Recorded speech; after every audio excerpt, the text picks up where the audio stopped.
G'day, mate. 40 here. So why the heck do we watch live streams, right? If you primarily just want information, reading a thoughtful essay or book is in all likelihood going to be a better source of information. So I think we watch live streams because of the way they make us feel, right? There's something about the energy that goes on in the live stream that we want to bring into our lives. I think we watch live streams because we do want information, but we like the uncensored, spontaneous delivery of information that you get in a live stream, as opposed to a more performative presentation of information that you get, say, in the mainstream news media. Also, in a live stream, you may get to talk about all sorts of vital parts of life that you're not really allowed to discuss in polite society. And so you may not be able to discuss, all sorts of observations you have about life, with your friends, with your colleagues, with your community. And so you come to a live stream. So community, I think, is a vital reason why people watch live streams. Information, community, spectacle, all right? There's a clash. There's an energy unleashed. There's something in the interactions between the host, the guests, the chat, that creates something that's just compelling. So there's entertainment value, there is emotional catharsis, there's information, there's community, there's an energy that is released, there is an opportunity to discuss things that you can't discuss in polite society or with the people who are closest to you. And so you come to a live stream to talk about that. Now, a primary focus of this live stream for about 18 months, I think, has been the very low quality of most right-wing commentaries, whether they're in the form of live streams, whether they're in the form of podcasts or op-ed columns or Fox News. I just find the general presentation of the conservative perspective to be low intelligence. And so for the first time in 100 years, all right, people who don't vote in the US but could vote probably more likely to vote Republican than Democrat, that increasingly the Republican Party is becoming the party of lower IQ voters. It used to always be that the people who didn't show up to vote but were eligible to vote were much more likely to vote for the Democrats. But under Donald Trump, this group has switched to Republicans. So in a presidential election, right, depending on the state, right, a higher turnout for the first time is very likely to be in the favor of Donald Trump and the Republicans for the first time in probably 100 years. Now, major reason I don't talk about left-wing pundits is that I don't listen to them. I'm right-wing. I don't generally find their comments worthy of my time and attention. I don't stream much anymore. I've got other things going on in my life, and it's not like there's just a plethora of things that I'm just burning to discuss with you. My focus is entirely elsewhere. And so in the very limited time that I have to check out commentary, I'm just not going to check out the left. But I listened to Decoding the Gurus on Hassan Paker, and I was checking out some commentary on Destiny, and I'm just struck by the very low IQ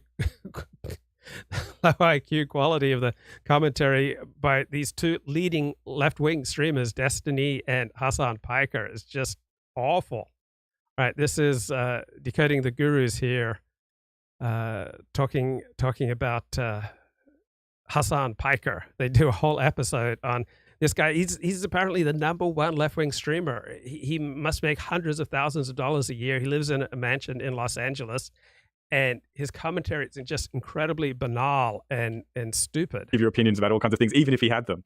Anyway, Hassan has no understanding of that. Yeah, and one thing to note, Matt, that we've talked about him crawling to get recognition, but he, like that time when he wanted to say about making the donations, he also does want to emphasize that he's bringing attention to things. So this is very much like influencer currency. He just says their life is full of adventures. Okay, that's a positive way to look at it. Tell him there's 25,000 people watching him live right now, by the way. I don't know if he knows that.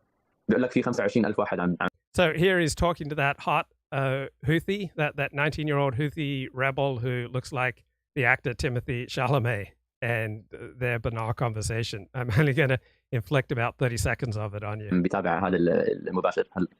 الله يقول لهم كلهم I love you so much وإن شاء الله كلهم يجربوا اللات ونخزن لهم كلهم على حسابي. He says he loves all of them and he wishes they could all try caught soon and he's treating them to it. Okay, yeah, I can't wait. We're going to Yemen and we're getting caught. So God damn it. Like the fact that he is the most popular leftist streamer.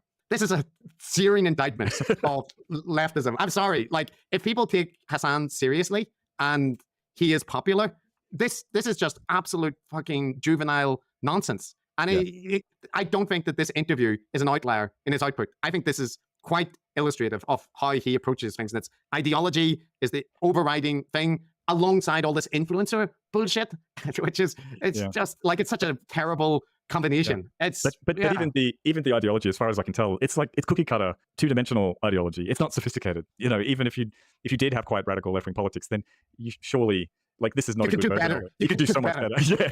Like, come on. I'm serious. And the very end, the last clip to play, Matt, after this brilliant thing, is Hasan then characterizing what has occurred. You know, the interview is done. So what value was there to that? I bet you didn't think that was going to happen today. Okay, that was incredible. You should ask him about Mr. Bean. Yeah, that was a wild turn of events. This was genuinely incredible. This is more than anything I've seen in corporate media, and it's incredible to see this community support and learn from their point of view. Love you, Haz. Yeah, instead of screeching endlessly about how bad the Yemeni people are, you know, sometimes you just got to go directly to the source, baby. That's how it works. Okay, that was fire. That was fire. I hate that phrase. But where are these? This is me just being a grumpy old culture. I hate that. Fuddy duddy. I remember. I want to be Richard Dawkins complaining about them taking away his pot of honey at the airport at Custom. But like calling things fire. That's so fire. But there's a reason, Matt, that you don't hear this kind of thing in the mainstream media, and it isn't because it's so subversive. It's because it's so fucking self-indulgent and insubstantial. It's nothing. You just did a sycophantic pandering interview where you tried to layer your political perspective on almost everything that was said, and you wanted to use the person for your particular political interpretation. That's it. And the level of insight, again, maybe people in Hasan's audience do need to learn that people in Yemen are actual people. Right? That they've seen things on TV, they had childhoods, they can make jokes. That's not insight to me. It's not insight to me. It doesn't make the Houthis any less an organization that has been responsible for terrible humanitarian abuses. And I mean, you see this angle all the time in the mainstream news media, and also among people, you know, outside the mainstream media, is trying to emphasize the humanity of some outcast group, but recognizing that people in some outgroup, like particular cartoons, is not, you know, a particularly important insight. And ongoing hostage taking, stoning of people, you know, like, they're also not a cartoon villain. That's true. You know, they're in a part of the world, there is civil conflicts. The people they're fighting are not all good people either. But it's Hasan's view is absolutely cartoonish, and it's kind of fitting that he spent most of it trying to find cartoons that he could, you know, reference, because his politics is not really any deeper than that. No, I'd say his politics are about. I started watching cartoons when I was about 8 or 9, and yet I encounter adults who read graphic novels, and, you know, they still love cartoons. It still, you know, dominates much of their entertainment consumption. When I talk about movies, they bring up comic movies, you know, Marvel movies. It's not my thing. About as deep as what's that cartoon called? Sorry, anime. SpongeBob. I can keep calling them cartoons. Maybe One Piece is much deeper. Much deeper. I bet it is. Much stronger critique than this. So No, you're right. I mean, the thing is, even his objective was stupid, which was to use this kid as a prop for this thing. His stated objective would be okay. Like, if he did a Louis Theroux style interview to humanize somebody from a group that is, you know, presented as villainous in the media, you could do that. But you need to. And again, Louis Theroux is, like so much of the mainstream media, it's a scold. It's a scold coming from someone who's in authority, all right, someone in the ruling class, and they do a little bit of an interview to find out a little bit about what's going on with some despised group, but then it very quickly turns into a scold about being racist. Do it responsibly and be willing to raise some challenging questions. And as you've seen, Hasan can't do that, right? Like, he is not either not capable or doesn't want to. Yeah, it seems to be an indulgent, self-obsessed man-child who lives in a mansion and plays computer games. So that's beautiful. That's exactly, and that applies to so many of the streamer world, right? Indulgent, grown-ass children who are just like narcissistic, obsessed with whatever their particular takes are, and very, very unhealthily cultivating abusive parasocial relationships, like you heard at the start. Yeah, this is all in the context of that, you know, ongoing audience So there are benefits to a parasocial relationship. Fahad was the Iraqi guy that I had on 2 weeks ago. Just so much more informative and entertaining than a Hassan Paker or the 19-year-old hot hootie. Parasocial relationships. All right, that's where you feel a relationship with someone you watch on a live stream or on TV or listen to on the radio. And there are some benefits to it. A parasocial relationship that I had with Dennis Prager perhaps played a role in perhaps saving my life during a very dark 6 years of my descent into chronic fatigue syndrome, when I felt like my world was collapsing around me, and I latched onto someone I built up to heroic proportions, Dennis Prager, and I felt like he enlisted me in a battle against evil on the side of God and goodness against evil, and that was all exciting and gave me purpose and meaning. But overall, parasocial relationships have a tremendous downside, and I know that when I was venerating Dennis Prager, that this came at somewhat of a cost to my relations with real people around me. And so it's easy when you're feeling isolated and misunderstood to just completely devote yourself to parasocial relationships, because in many ways they're emotionally less messy than developing relations with people around you. So intentionally trying to create parasocial relationships with your followers usually means that you're intentionally trying to create a dynamic, you're intentionally trying to create a psychological state that is damaging for other people, but it affords you, in all likelihood, money and status, and props up your ego at the price of other people's well-being. Direction. Yeah, and I feel like the sort of cartoonish, ultra-simplified, stupid politics is just really window dressing for what's going on here. And for me, the main thing is because of his, personal failings, he completely fails in what he was attempting to achieve, which is to, get to know this young man, really understand what's going on in his head and what motivates him and his background. It was just so superficial. KFC and One Piece. So yeah, I don't the guru stuff is interesting. On one hand, he definitely falls into the category of too useless to be a guru, but we definitely saw the cultish dynamics there, didn't we? Yeah, I don't think Hasan is the best example of politics streamers and their ability to channel the kind of eloquent monologues that we've seen in the secular gurus. But I think in a lot of other ways, in terms of encouraging cultish in-group, out-group dynamics, in terms of being conspiracy-prone, grievance-mongering, being narcissistic, he's lighting up a whole bunch of it. So yeah, I do think that there's at least a lot of strong parallels with the streamer influencer types and secular gurus, particularly when they're pushing a political line. Right. Sometimes developing a strong in-group identity is a good thing, right? Usually having an in-group identity is a good thing.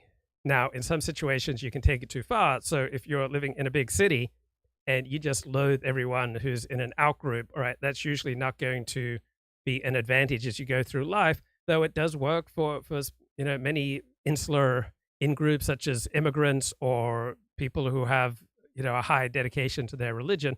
But for most people, like an extreme in-group, out-group perspective is not well adapted to living in a big city, but neither is having no in-group identity or no preference for your in-group, right? Life comes, the marrow of life comes from intense interactions with other people, and you get to have intense interactions with others by getting on the same page with other people. And it's so much easier to get on the same page with other people when you share things in common, right? That might mean race. That might mean religion, right? It might mean a career. It might mean educational attainment. It might mean interests. But the more you have in common with other people, all right, the more in balance you are with the people around you, all right, the more likely you are to get along. The more you fall out of balance with the people around you. So let's say you're an Orthodox Jew, you've been an Orthodox Jew all your life, and you stop believing in God. That's going to create tremendous internal upheaval. It will make it much more difficult for you to bond with your fellow Orthodox Jews. So if you do think differently than the people around you, generally speaking, you want to keep that to yourself and just maintain those heretical thoughts for those people who can handle it, because balance theory, right? You want to be in balance with the people who are important to you. And the less in balance you are, whether it's taste in music, taste in sports, taste in popular culture, in high culture, in politics, religion, your cultural outlook, whatever it is, all right, you're going to feel much more at ease, and you're going to have much tighter, stronger bonds with other people when you're in balance. And then when we get on the same page with each other, all right, we should be able to develop a rhythm with other people. And then when we develop that rhythm with other people, we get emotionally charged up. All right. So when I say good morning, you say good morning, and we like each other. And I say, how was your weekend? And you tell me a little bit about your weekend. I share a little bit about my weekend. All right. We should both come out of that interaction with a little bit more energy and enthusiasm. And so many people who watch live streams in particular, all right, they lack real life interactions, which means they lack energy, which manifests itself as depression. If you come, to life in a depressed state, you're going to start alienating yourself from people you interact with. So you're going to become more lonely and more depressed. It's going to be a negative downward spiral, as opposed to if you go through life and you're getting energy from other people. So I largely do live streams when I'm in a state of energy, and I get energy when I've connected with other people. We've gotten on the same page. We've developed a rhythm, and we've built something together. We've built a connection together. Then out of that connection comes an ethic. All right. That's the most important source of ethics, right? This isn't philosophy. This isn't theology. This isn't religion. All right. This is the most strong source of ethics, is the bond that you build with other people. And for normal people, that should primarily be your family and your extended family. And then if you have room after that, your friends and your community. So I didn't see my brother for something like 14 years between approximately year 2000 and year 2014. And when I saw him again, it was just like old times, right? And that's what you can usually do with family. In-laws, all right, they tend to fall somewhere between biological family and friends. But you want to have those strong connections. You want to have that sense of ease with other people, because that's what's going to fill you up. That's what's going to give you energy and passion and enthusiasm for life.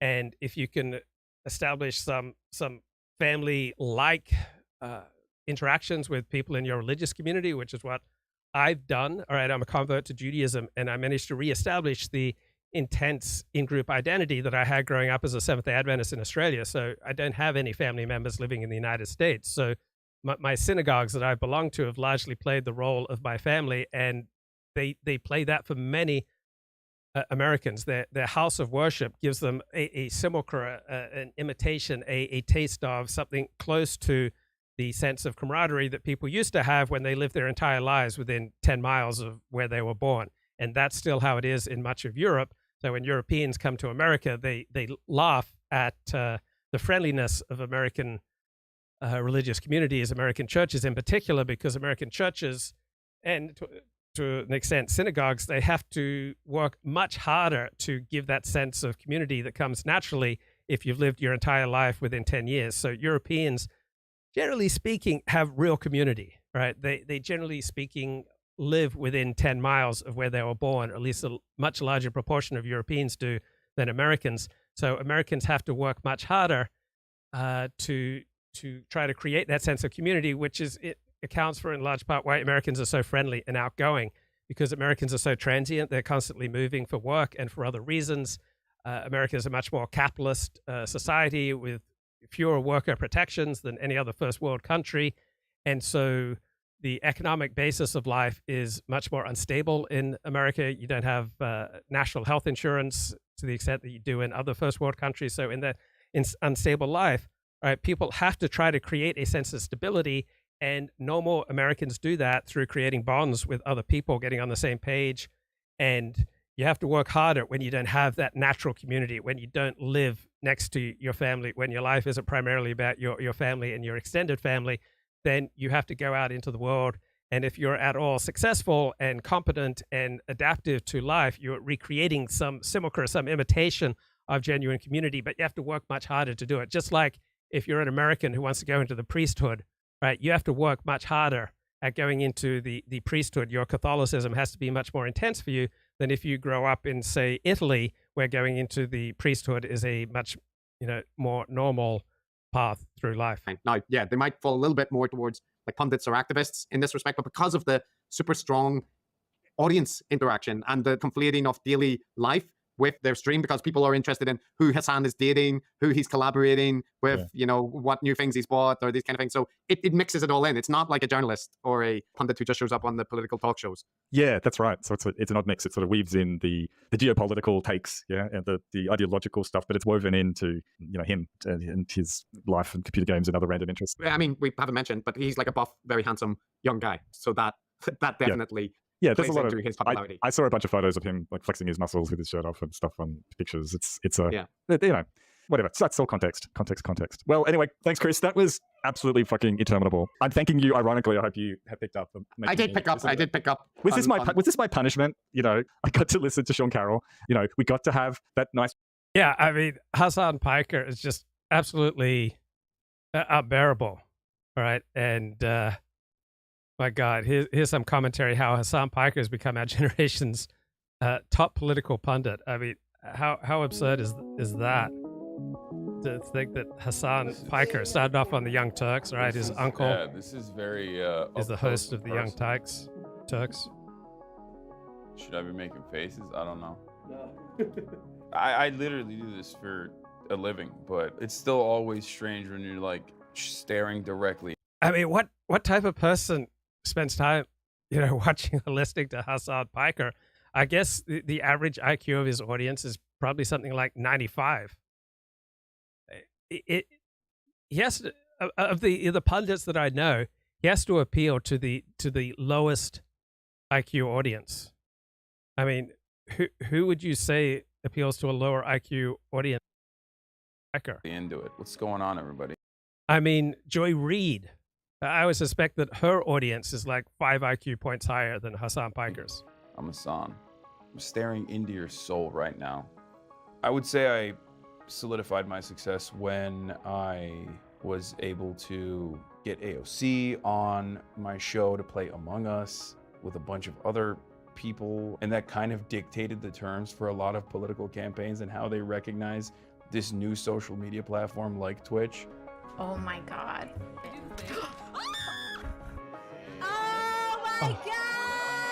That was certain. Just so dumb. And yeah, the size of your audience doesn't reveal, you know, how valuable, how much merit there is to your content. I mean, when you look at the success of people like Hassan Paker, and then you look at the success of people like Destiny, and Michael Tracy is I think an excellent left of center pundit, and you know, it's political streamer personality Destiny, age 35. Reveals he had no clue if Congress voted to authorize the invasion of Iraq. Right, this is the debate around which U.S. politics was dominated for a decade, including when Destiny was presumably a conscious young adult. He was so disconnected he had to Google to learn for the first time that the House and the Senate had indeed passed resolutions in 2002 authorizing the invasion of Iraq. The votes became among the most consequential in U.S. history, dominating several subsequent presidential campaigns and public debate writ large. Destiny was never the slightest bit aware of any of this. He was not aware that Hillary Clinton voted for the Iraq War, despite that vote dogging both of her presidential campaigns, or that Joe Biden played a central role in the U.S. Senate leading the bipartisan charge to invade Iraq. Never occurred to Destiny to do a quick Wikipedia search on the 2004 election, when Democratic nominee John Kerry voted in the Senate to give his Republican opponent George W. Bush the authority to invade Iraq. I mean, Destiny lacks the most shocking and elementary knowledge of U.S. government and politics. Right, and that he is being held out as the top liberal debate streamer guy is absurd, even as he's yet to familiarize himself with the most basic facts of recent American history. You watch this video montage, you see Destiny has no clue who Kevin McCarthy, then the Speaker of the House, was. He had to wiki search the bio for the first time. He'd never heard of Edmund Burke, the forefather of modern conservatism. He wasn't sure if East and West Germany were separate states at one point. Wasn't sure if Russia shared a border with Egypt. He couldn't locate Virginia, New Jersey, and Wisconsin on a map of the 50 United States. It's bizarre that this individual has been elevated as a standard bearer for liberal debate streamer guys. Well, he's been elevated for people who are very smart. I don't know how else to explain it. So let's get some lowlights of Destiny. And hold on, I should actually look this up. Did the United States vote to enter the Iraq War?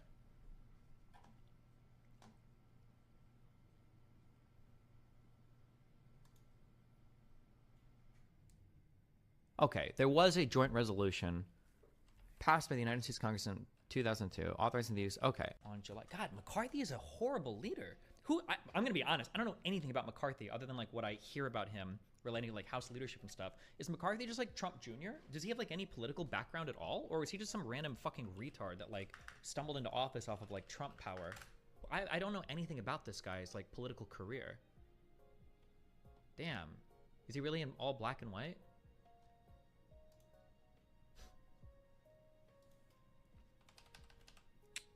He's the best GOP fundraiser. Damn. Is that true? Okay. He was in the California State Assembly. Same year, he was the first elected to the U.S. House. McCarthy served as a House Republican Chief Deputy Whip from 2009 to 2011. A whip! So somebody that's worked with other politicians and shit. Or like more, I think, more than even like an average House member would be, whatever, yeah. Majority Leader under Speaker John Boehner. Paul Ryan speakership. How weird. Okay, I just don't understand how... Or for instance, like the, for the Mongols or whatever, I think they were, fuck. Hold on, let me make sure I'm about to say some fucking retarded shit. Yes, okay, Genghis Khan. I'm making sure it's not like Genghis Khan. Destiny, he was the leader of the samurai. So I'm just making sure I'm not on some retarded shit. Do you think there are any public Edmund Burke small c conservatives left? Do your thoughts on conservatives like Roger Scruton differ from people who say they are conservative like Sneeko but are more anti-left than conservative? And good luck on the personal front. Nate, thanks for the $100. I wish I could give you a better answer. I don't even know who Edmund Burke or Roger Scruton or Scruton are. Plus, there are a lot of small c conservatives. Now, populism has come to dominate conservative politics, not just in the United States, but in England and in Australia. And populism, generally speaking, isn't for a considerably smaller government. So Donald Trump has not just led the charge towards populism, doesn't just embody populism, but he's riding the wave of the populist revolt against small government conservatism. Somebody can tell me, they were considered two separate states, weren't they? Am I crazy? Like, wasn't East Germany and West Germany, weren't these two different countries at one point in the Cold War? Or am I wrong on that? That's when we talk about like the reunification of Germany, they were like two different states, no? Does Russia share a border with Egypt anywhere? I thought that it was blocked completely by Georgia, Azerbaijan, and Armenia. Does it share a border? No, it doesn't. Fuck! No, it doesn't at all. For as much as our governmental founding fathers and everybody else, you know, wrote nice amendments and wrote nice in the Constitution, some of the phrasing is very, very, very bleh. And the... Okay, I'll take it. All right, okay. Not too bad. Not too bad.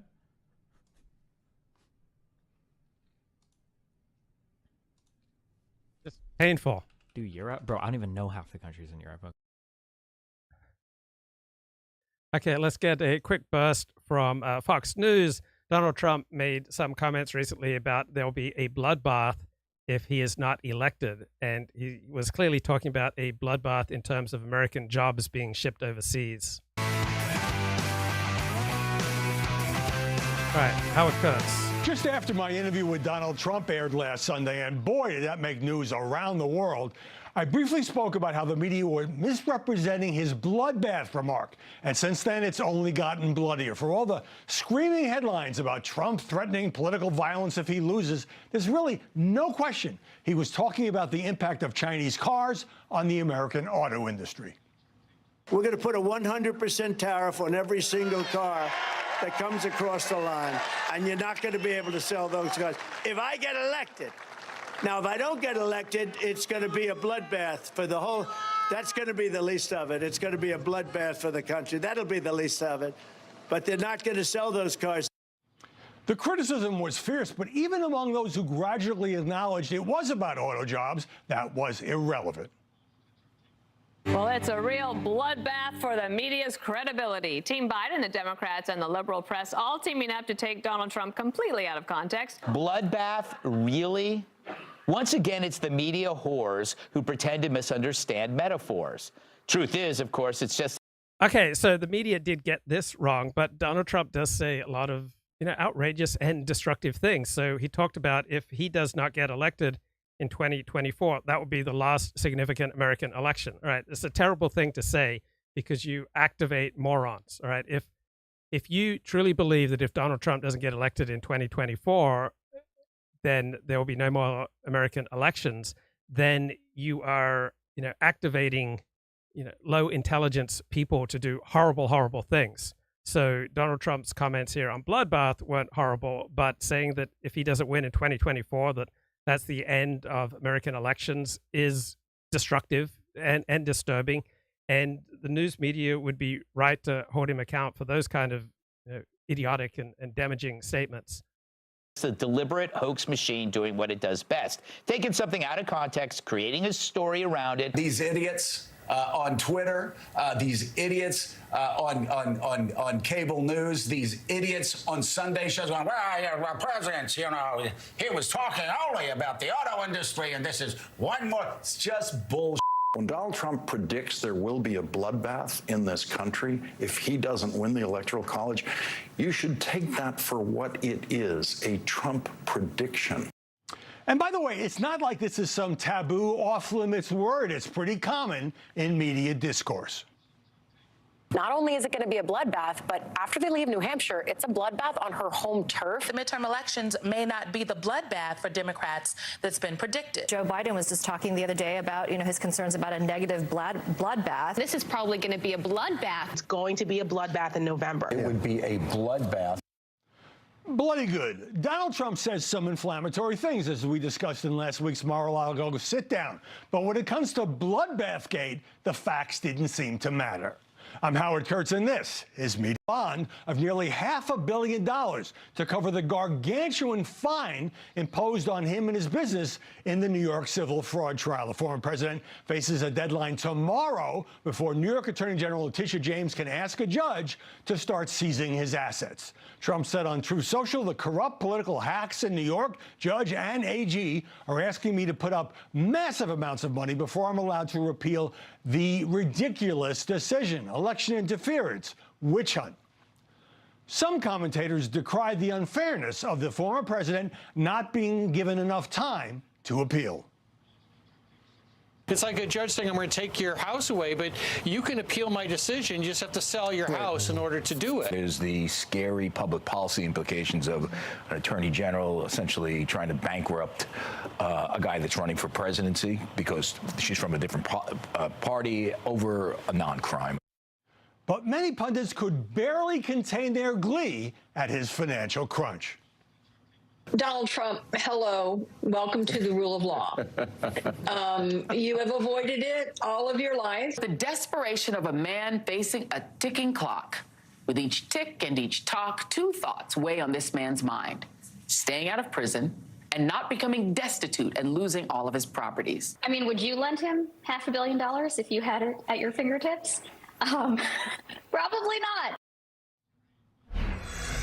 Joining us now to analyze the coverage, Ben Domenech, editor-at-large for The Spectator.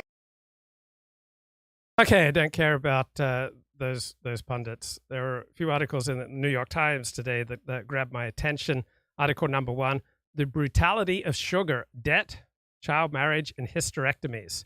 So it's a story about how brutal the sugar industry is in India, particularly West India, and all the things that go on with the sugar industry in India. Apparently, major American brands are profiting from a brutal system of labor that exploits children, leads to the unnecessary sterilization of working-age women.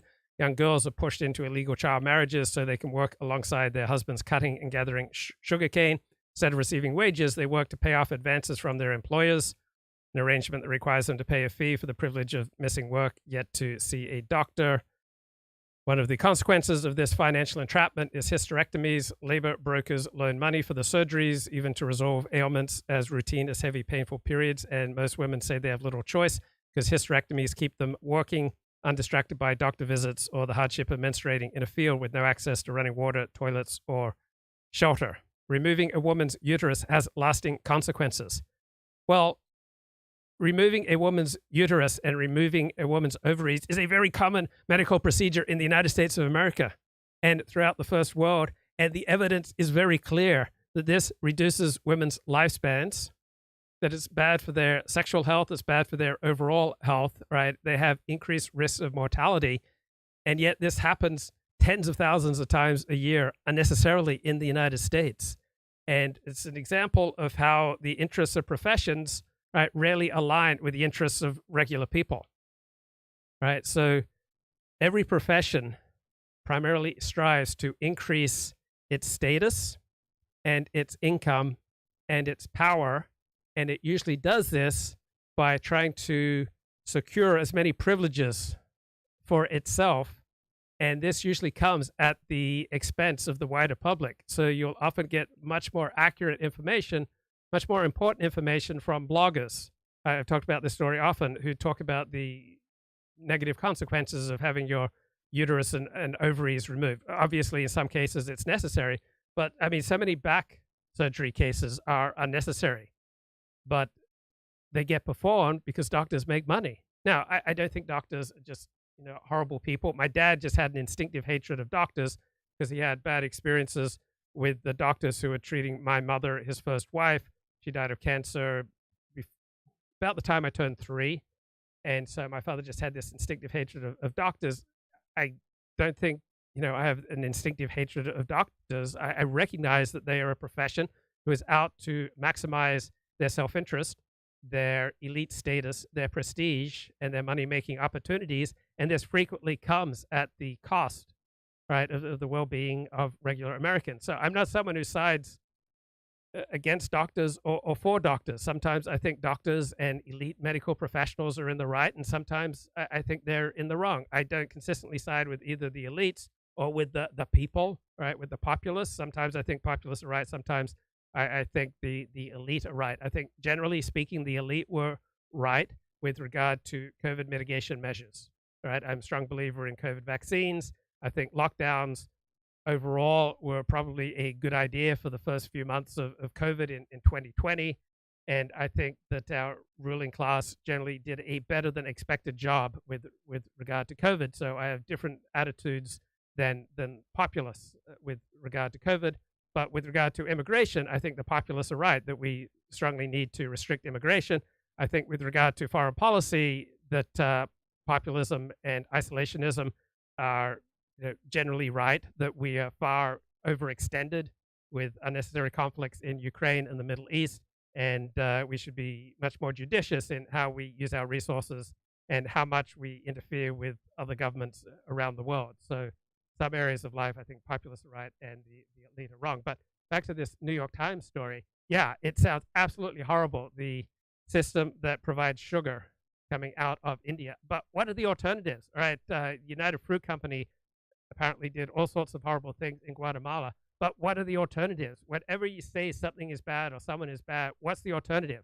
Like Donald Trump is a deeply flawed individual, right? I think most of the critiques about Donald Trump have depth and significance and some merit. But what's the alternative, right? The alternative is Joe Biden. Joe Biden has pursued the worst foreign policy of any American president, of which I'm aware, in close to a century.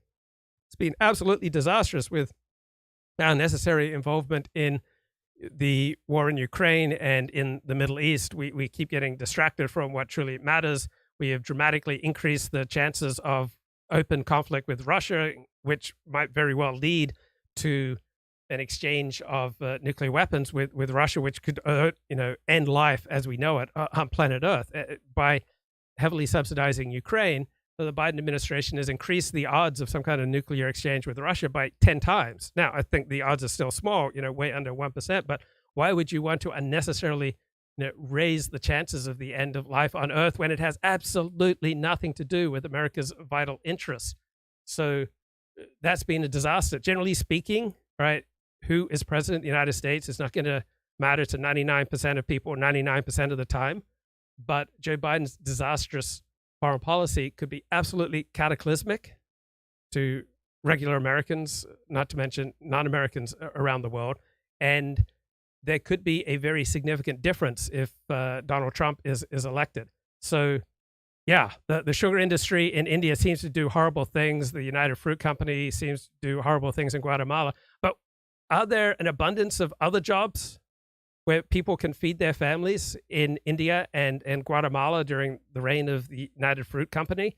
Right? The reason that people are engaged in brutal work for United Fruit Company and for the sugar industry in India is that there's a paucity of options. The reason that so many people work in sweatshops in second and third world countries is that that's the best of the available options to them, right? If you don't vote for Donald Trump, right, you are signing off on the most disastrous foreign policy that any American presidential administration has pursued in 100 years. So what's the alternative, right? There are many downsides to pursuing a strong in-group identity, but what's the alternative? Generally speaking, for most people, right, not having an in-group identity is much more maladaptive approach to life than having an in-group identity with all its downsides. Another good article in the New York Times, when it comes to politics, are any of us really thinking for ourselves? So I hear in my common conversations, all these invocations about how we need to teach people to think for themselves, to think critically. Why doesn't our educational system teach people to think critically? Number one, America's educational system, America's public educational system is really good. It's really good compared to what other countries are doing. Right? When you look at the results of African Americans in the United States compared to Africans elsewhere in the world, African Americans in the United States are about the richest Africans anywhere in the world. So whether it's African Americans, Asian Americans, European Americans, all right, the American public education system, when you break it down by group, consistently gets pretty close to top performance for these various groups. And you can't teach critical thinking. So the people I hear constantly invoking, why don't we teach critical thinking? People with IQs of 130, 140, 150, right? You can't teach a 130 IQ to someone with a 105 IQ. You can't give a 145 IQ to someone with a 95 IQ. And this idea that we should teach people to think for themselves is just not realistic, right? We are better off, generally speaking, thinking in alignment with our tribe, with our in-group. We're taking cues from others. If you look outside the door and people are running in a panic down the street, right? Generally speaking, you're better off following them without thinking for yourself. There's probably a good reason that they are running away in panic. Generally speaking, we are better off following cues from our tribe and from our parents and from our grandparents than thinking for ourselves. Right? You gave me a choice. People could get their ethics from their own thinking for themselves, or people could get their ethics from their grandmother. Right? People, generally speaking, will behave much better if they get their ethical system from their grandmother rather than from thinking for themselves. Now, there are many times in life we don't think for ourselves, right? We let our phones navigate for us, particularly in unfamiliar areas, right? There are tremendous gains in driving safety and efficiency, right? When we fall ill and we trust a doctor to give us a diagnosis and tell us how to regain our health, generally speaking, we are better off when we allow our broader medical system to think for us. Now, if we have a well above average IQ and we're willing to do some research, then we will recognize that sometimes the broader medical system, as I just talked about 5 minutes ago, is not aligned with our best interests. Generally speaking, we would have been better off on average if we had acted as public health officials said with regard to COVID than if we just tried to ascertain the truth for ourselves. So most people take their political perspectives from their tribe, from their in-group, and they essentially vote and align themselves politically with what's in their in-group's best interests. And that's probably a better way to go than trying to decide what are the appropriate capital gains rates, or what's the proper policy with regard to social welfare spending, or with police policies with regard to crime or foreign policy, than trying to ascertain it on yourself. So there are many areas of life where you're better off not thinking for yourself, but simply aligning yourself with your in-group. Because once again, the more imbalanced you are with your in-group, the better your ties with your in-group, the more solid, the more intense, the more energy, and then the more enthusiasm and the more passion you're going to take away from your relationship with your in-group, that you can then devote to the rest of your life, you're going to be happier and you're going to be more effective. Big New York Times article today, the man who helped redefine campus anti-Semitism in government and as an outsider, Kenneth Marcus, has tried to douse what he says is rising bias against Jews. Some see a crackdown on pro-Palestinian speech. Yeah, this is zero sum. All right, the more you crack down on anti-Jewish sentiment on college campuses or anywhere, you're going to see a reduction in freedom of expression for groups who have different interests from Jews. Right, Palestinians have different interests from Jews. Right, Arabs and Muslims frequently have a conflict of interests with non-Muslims, with Christians, with Americans. The Japanese and Americans don't have identical interests. You know, no two countries, no two peoples have identical interests. And politics, as Steve Saylor pointed out a couple of months ago, politics usually boil down to the use of force. If you don't pay your taxes, right, at a certain point, the odds start climbing in favor of a pretty severe punishment against you that might include the use of force, putting you in prison. So with the restrictions on speech, right, you are invoking the use of force. And if you want to crack down on anti-Jewish sentiment, all right, that's going to come at the cost of freedom of expression for those people who are aligned with groups who have clashing interests with Jews, right? The interests of Jews and Muslims differ in significant ways. The interests of Israelis and Palestinians differ in significant ways. Okay. What the heck is going on with the Middle East? So the United States, for the first time that I remember, drafted, proposed, pushed forward a United Nations resolution calling for something completely against what Israel wants. All right, the United States, the Biden administration pushed for a UN resolution calling for a ceasefire in Gaza. And you had Chuck Schumer, the Senate Majority Leader, saying that Israel needs an election. And it's funny, after these sentiments, all right, a lot of American Jews immediately reacted to this, like, oh my God, the sky is falling. All right, the Biden administration is increasingly allying against Israel.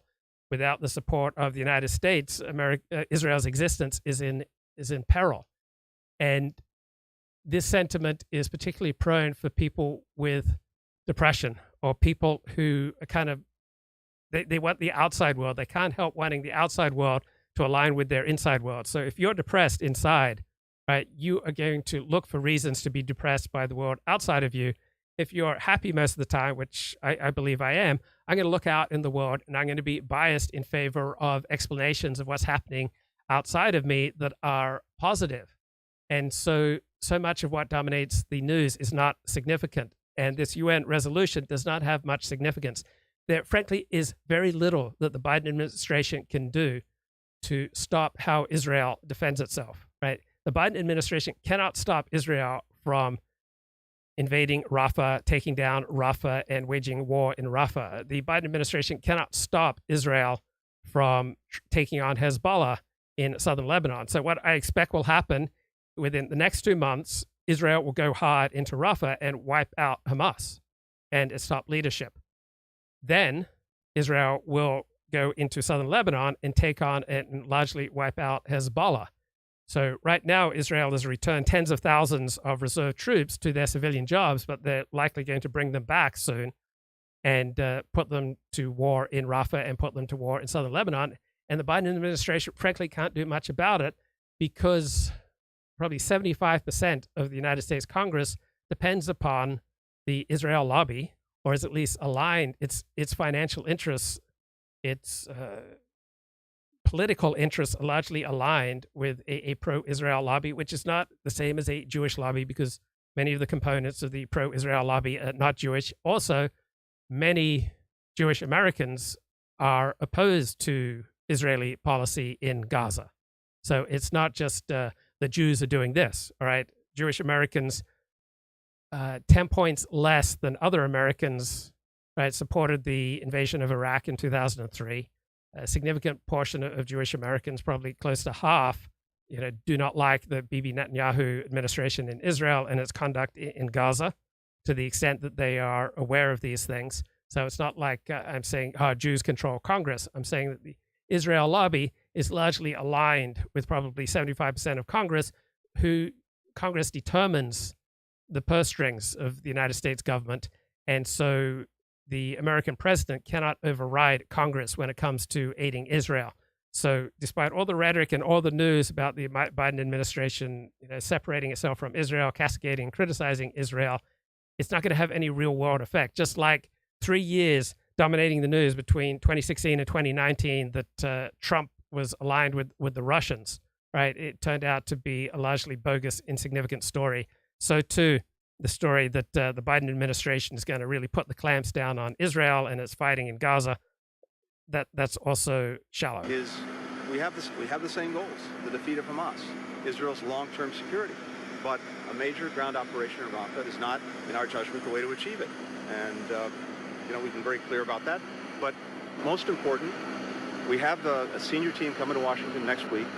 We'll all be taking part in those discussions. We'll be able to lay out for them in detail. I started to do that today, but it's important that the teams with all the expertise lay out in detail how those goals can best be accomplished with an integrated humanitarian, military, and political plan.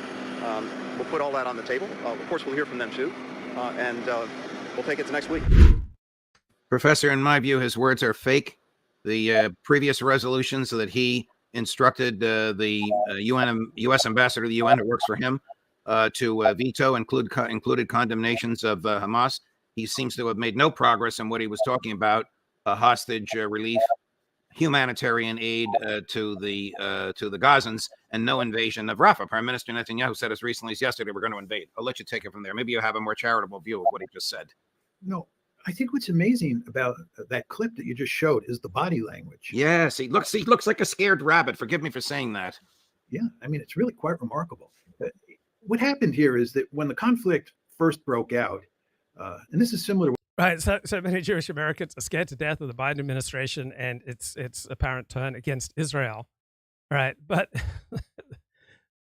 it sure looks like the Secretary of State and the Biden administration are the ones who are running scared, because Biden knows this is a major threat to his reelection, that he's going to lose tens of thousands of votes in Michigan. what you see with regard to Ukraine. The Biden administration was full of enthusiastic support for Israel, and they thought that the policy that Israel was pursuing and that we were backing was going to pay huge dividends. And again, you saw the same thing in Ukraine.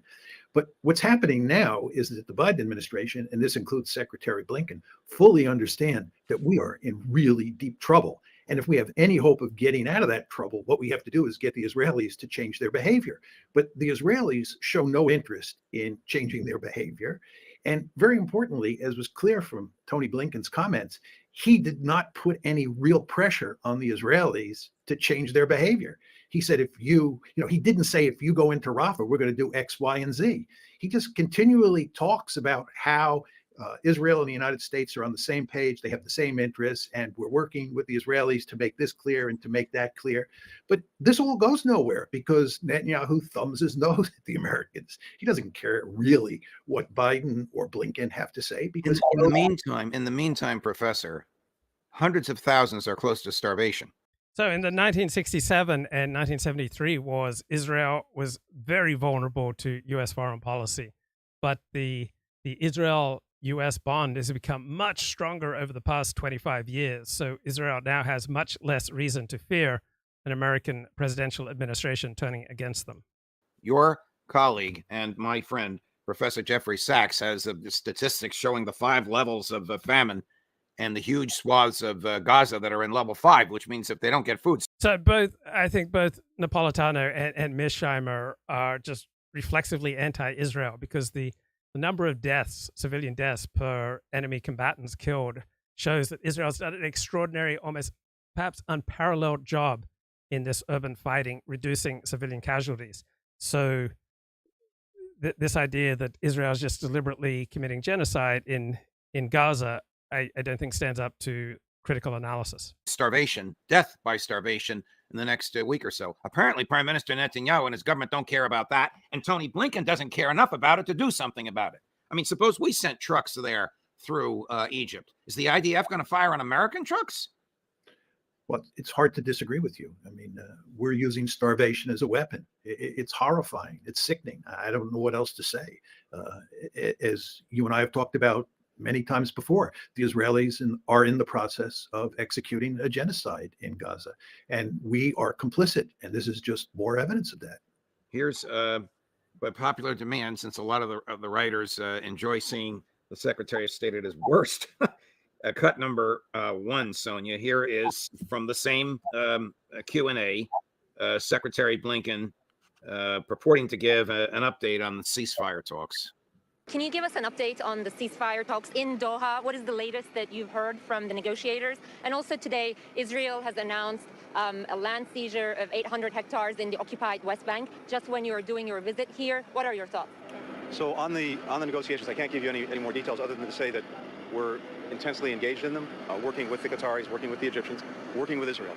And we have teams in Doha. And as I said, we've gotten it down to a few remaining gaps, but the closer you get to the goal line, the harder that last yard is. So there are some hard issues to work through, but we're determined to do everything we can to get there and to get people home. The negotiators will be working intensely to see if we can get that done. I hadn't seen the news you referred to, but look, you know our views on settlement expansion. You know our views on everything from demolitions to evictions to other steps, unilateral steps that are taken that make the already challenging prospect of 2 states even more distant. So I haven't seen the specifics of this, but anyone taking steps that makes things more difficult, more challenging this time, is something that we have a problem. Tiny clarification, when you say we have teams, you mean U.S. has teams on the ground in Doha today, and can you just confirm the negotiations have begun, like they've been continuing this? I can't, it should be going forward, if not immediately now, certainly in the hours ahead. So the Israelis seize and announce the seizure of land in the West Bank from Palestinian owners, violation of all sorts of laws, while the Secretary of State is in Tel Aviv trying to negotiate with the Israeli War Cabinet. I guess they're thumbing their nose at the Secretary. Yeah, but this is nothing new. When Biden was vice president, he once went to Israel and they did the same thing to him. This is just the way the Israelis behave. They act with.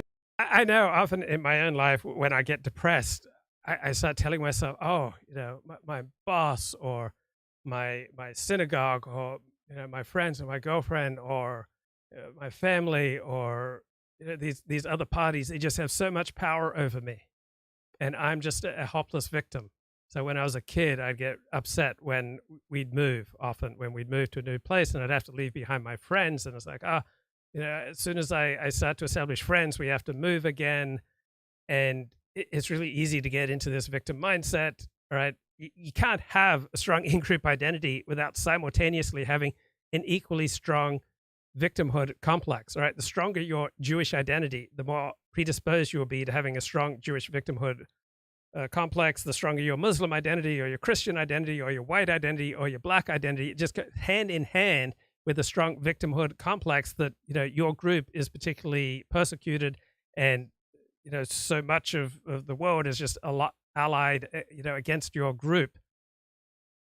So yeah, the stronger your emotional devotion, the stronger your identity, all right, the more difficult it will be to step outside of that to see things objectively. So for all the tens of thousands of American Jews who think that the Biden administration is just implacably aligned against them, all right, in reality, all right, the Jewish state of Israel is not going to be a victim of the Biden administration. Impunity. And they can do that because they know the lobby will protect them. Where you really see this, and this is, again, horrifying and sickening, is that the Israelis are posting all these videos of Israeli soldiers and Israeli aircraft killing innocent civilians, of all the terrible things they're doing. Okay, Israel is posting videos and celebrating a battle against a place, Gaza, that was home to Hamas, that then killed approximately 1,200 Israelis. So when you're in intense conflict with an outgroup, right, you're highly unlikely to care very much about the human value and dignity of the outgroup, right? You put people against the wall, and that's how Israelis feel right now. And they're not going to have much sympathy for the outgroup that caused them so much death and destruction, just like I would not expect Gazans to have much sympathy for the pain and suffering of Jewish Israelis. To the Palestinians in terms of humiliating them and so forth and so on. This is why, generally speaking, you don't want to push other people against the wall and make them feel like they're fighting for their own survival, because when they fight back, they will have absolutely no concern for your dignity and well-being. You sort of say to yourself, why would the Israelis do this? This is just going to get them into a lot of trouble. But it doesn't get them into a lot of trouble, especially with the United States, because the lobby protects them at every turn. Switch gears, Professor, to something I believe you said the other day. Rodney Dangerfield had a good quote. When I was a kid, my parents moved a lot, but I always found them. Not on this show, but on the colleague's show. Can you make the argument, Professor Mearsheimer, that the West provoked Russia into this conflagration with Ukraine? Yeah, obviously. Security concerns, and we doubled down at every turn to move to bring Ukraine into NATO. And the end result is that on February 24th, 2022, Putin invaded Ukraine. So we in the West are principally responsible for causing this conflict, not Vladimir Putin. The New York Times is reporting Friday evening in Moscow now. Several gunmen opened fire at a popular concert venue on the Moscow outskirts on Friday, Russia's state news agencies reported. The Russian news agency TASS said eyewitnesses have reported killed and wounded. Yeah, over about 130 Russians were killed, apparently, by ISIS. Victory of Russia over NATO, can it not? Oh, there's no question about that. I mean, Jens Stoltenberg, who is the head of NATO. Yeah, so let me back that up. Right, Russia is clearly going to win the war in Ukraine, and it's not really Russia versus Ukraine. It's Russia essentially defeating NATO in Ukraine. Russian victory in Ukraine. But the fact is, Ukraine is going to lose and Russia is going to win. And a Russian victory in Ukraine can arguably be interpreted, disagree if you choose, of course, as a victory of Russia over NATO, can it not? Oh, there's no question about that. I mean, Jens Stoltenberg, who is the head of NATO, has made that very point, as have numerous other people. No, it'll be a devastating defeat for NATO if Ukraine is to lose this war and Russia is to win a clear victory. The fact is, we're doing everything but pulling the triggers and pushing the buttons in this war. We are up to our eyeballs in this war. It's not like we're on the sidelines and just helping the Ukrainians occasionally. We are deeply involved in this war. When I say we, we're talking about not just the United States, but the Europeans as well. We're talking about NATO. So NATO has a lot of skin in this game. And if the Russians win, it's going to be a defeat, not simply for Ukraine, but a defeat for the West as well. And that's why we're desperate to find a way to avoid defeat. But that is not going to happen, in my opinion. Here's President Putin's response to this nonsense from President Macron. Cut number 5, Sonia. We are ready to use weapons, including any weapons, including those you mentioned, if we are talking about the existence of the Russian state, about damaging our sovereignty and independence. As to the states that say they have no red lines regarding Russia, they should realize that Russia won't have any red lines regarding these states either. He knows American troops are on the ground. He knows American equipment and ammunition is being fired at him. He knows the stake that the Biden administration has in this. John, Joe Biden has 2 major foreign policy disasters on his hand, each of which is about to explode in his face. That's right.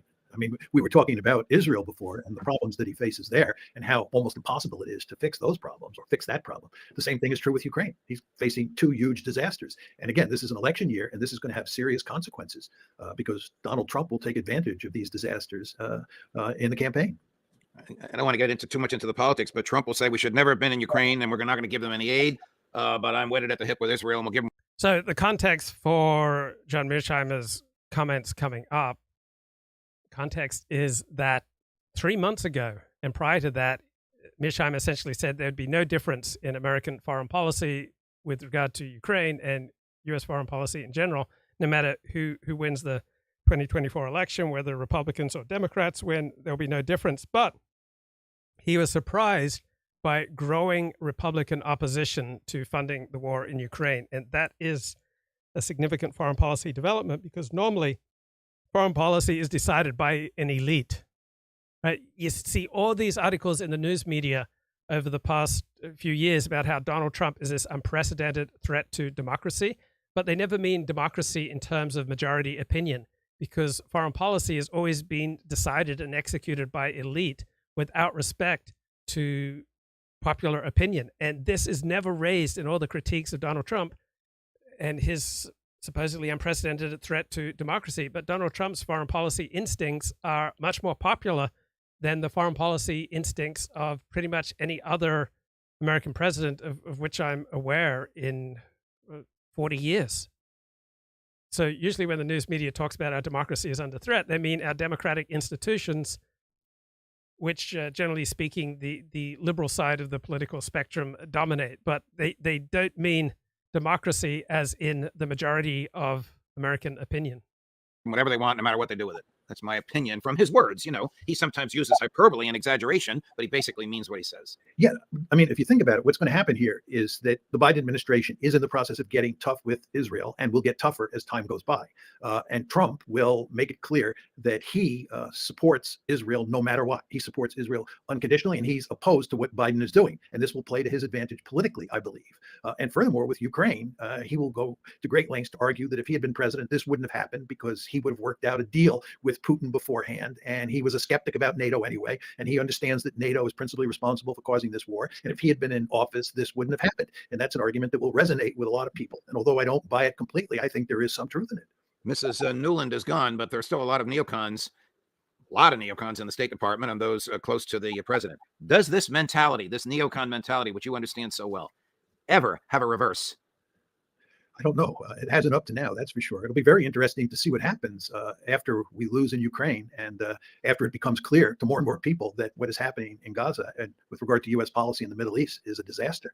You would think there's going to be a day of reckoning. But the problem here is that there's just not a lot of difference between how Republicans and Democrats think about foreign policy. Trump is something of an exception here for sure, as we were just talking about. But if you look at the Republican establishment, it's really John McCain and Lindsey Graham and Mitch McConnell. And when you talk about those kind of Republicans and the Democratic Party, there's just not a lot of difference in terms of how they think about U.S. Foreign policy around the world. So one could argue, especially if Trump is defeated in the fall, that there will be no day of reckoning.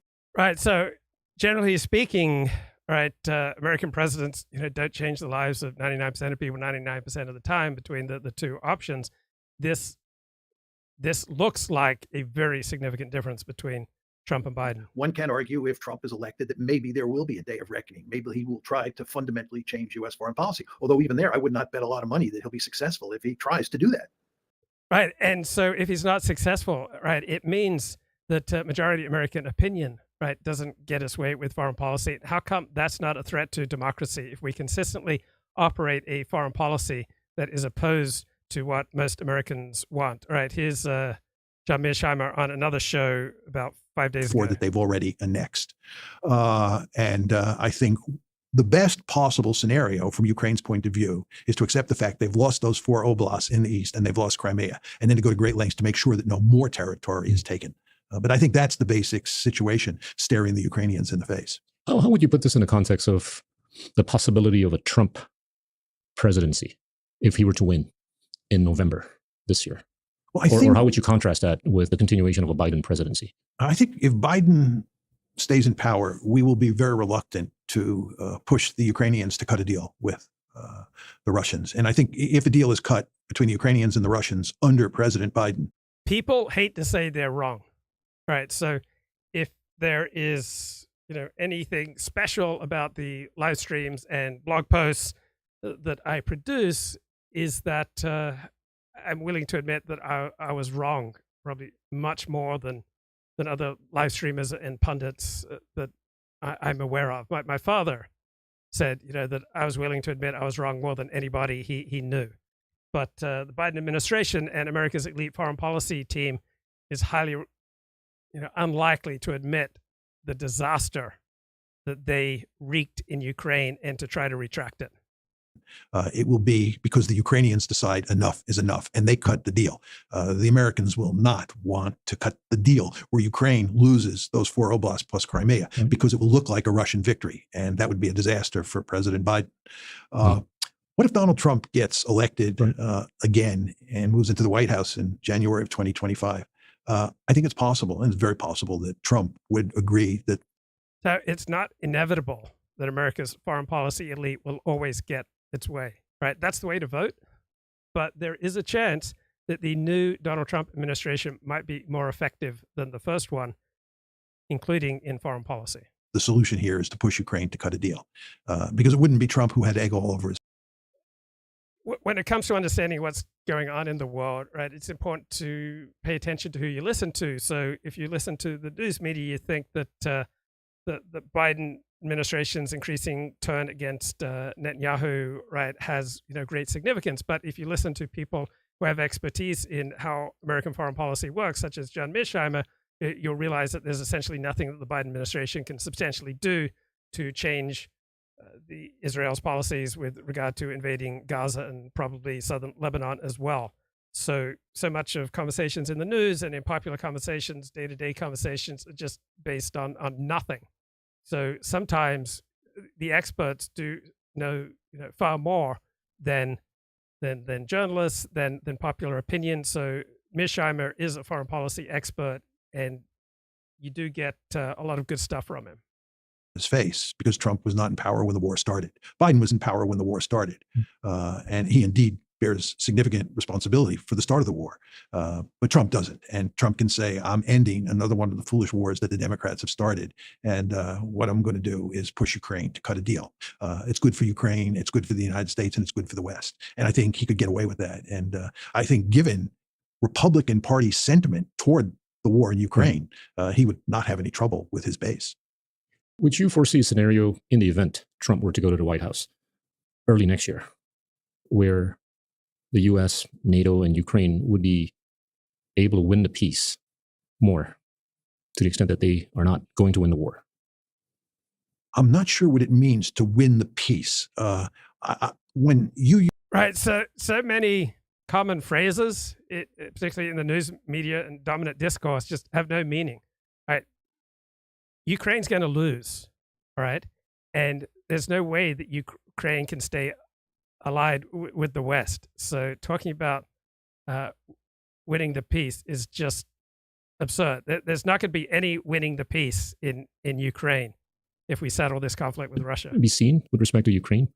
Well, if you get a settlement, right, if you got a meaningful peace agreement involving Ukraine, Russia, and the West, there couldn't be close relations between the West and Ukraine, at least in the short and medium term, because the Russians are just so suspicious that we remain committed to making Ukraine part of the West, sitting right on their border. Right. So winning the peace here means making sure you have a neutral Ukraine and we keep our distance.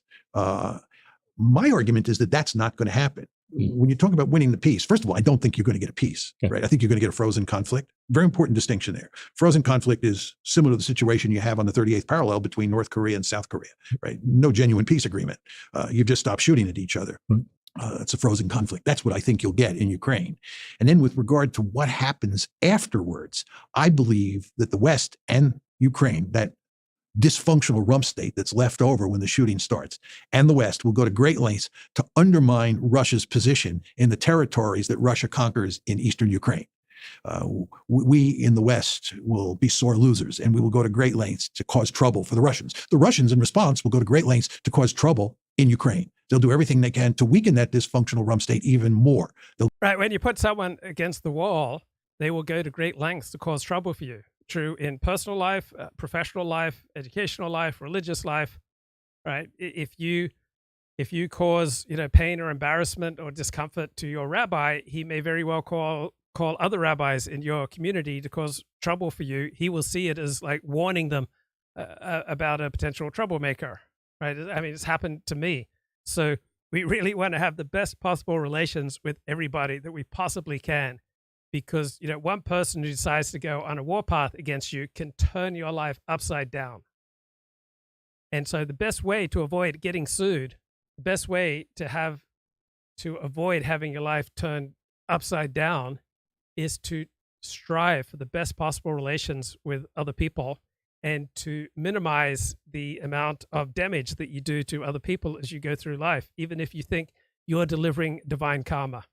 Even if you think you're on the side of God and the angels and righteousness and someone has to take this person down, in all likelihood, you get into a feud, it will deeply damage your life.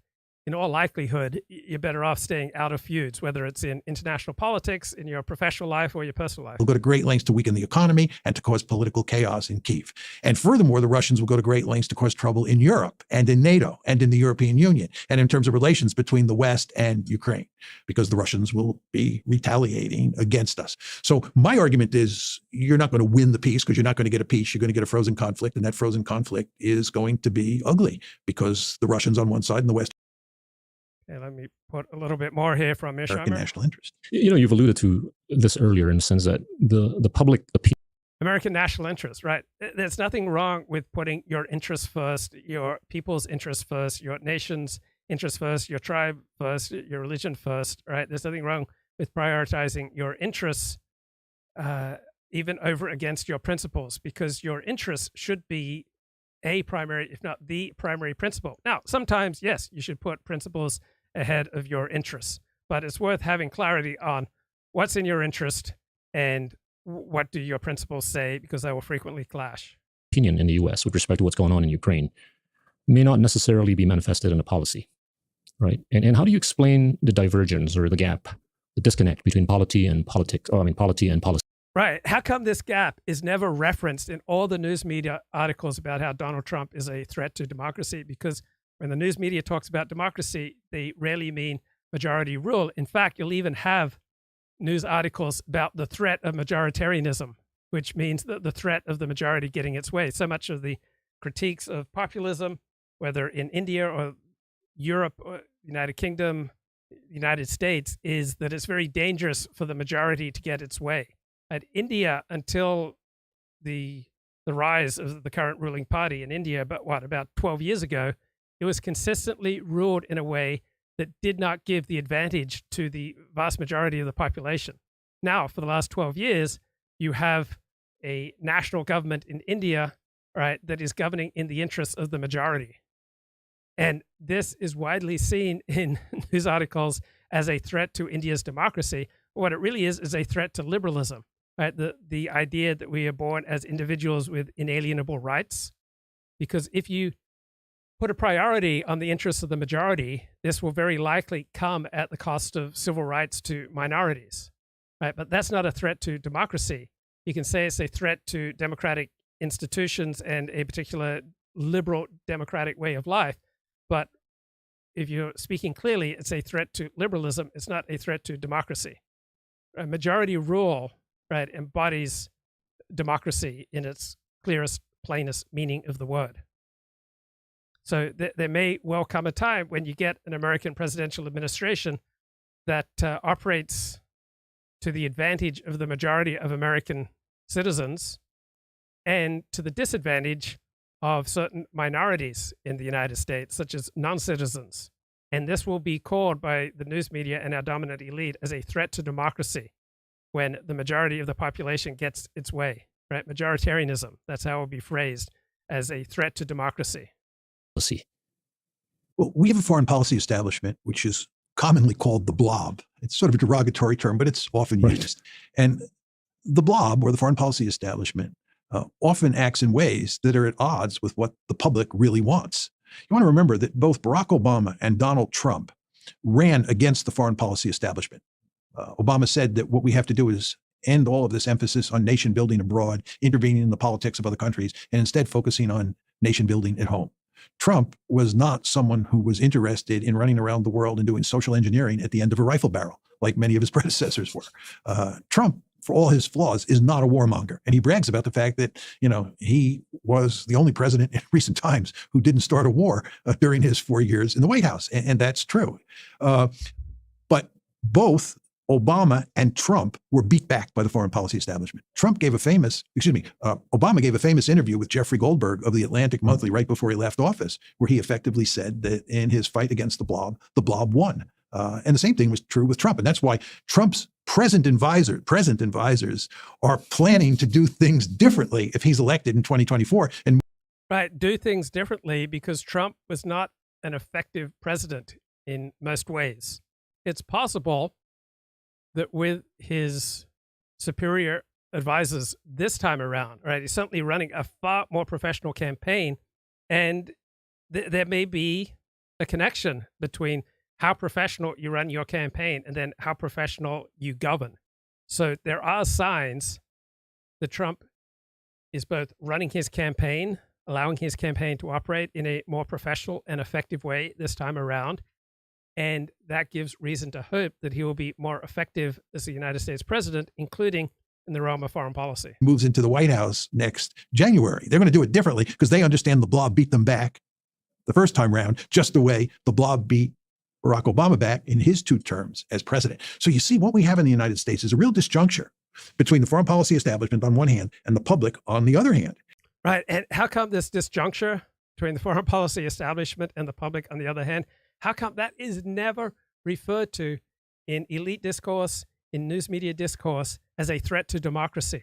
It's never. Do you recall that disjuncture coming up as representing a threat to democracy? Because I don't. And if you talk about Ukraine, it's quite clear that public opinion on Ukraine is remarkably soft. And in fact, 12% of Americans think that Ukraine is going to win the war, and the rest think that it's going to lose the war, or they don't have an opinion. But what's going on here is only 12% of the American public thinks we can win this war. And the elite, of course, is pushing hard to continue the war and win the war. Now, why doesn't public opinion seem to matter here? That's the question. Why is it that when you have this dissatisfaction with comment in the chat, John Mearsheimer is some out-of-touch old boomer who has useless analysis. This is not useless analysis. He's not out of touch. He's a brilliant expert among America's most significant thinkers with regard to foreign policy in the last 50 years. Probably the most influential international relations theorist of the last 50 years. John Mearsheimer does not wear a yarmulke. He's not Jewish. He's not Jewish. He grew up in Brooklyn, but he's not Jewish.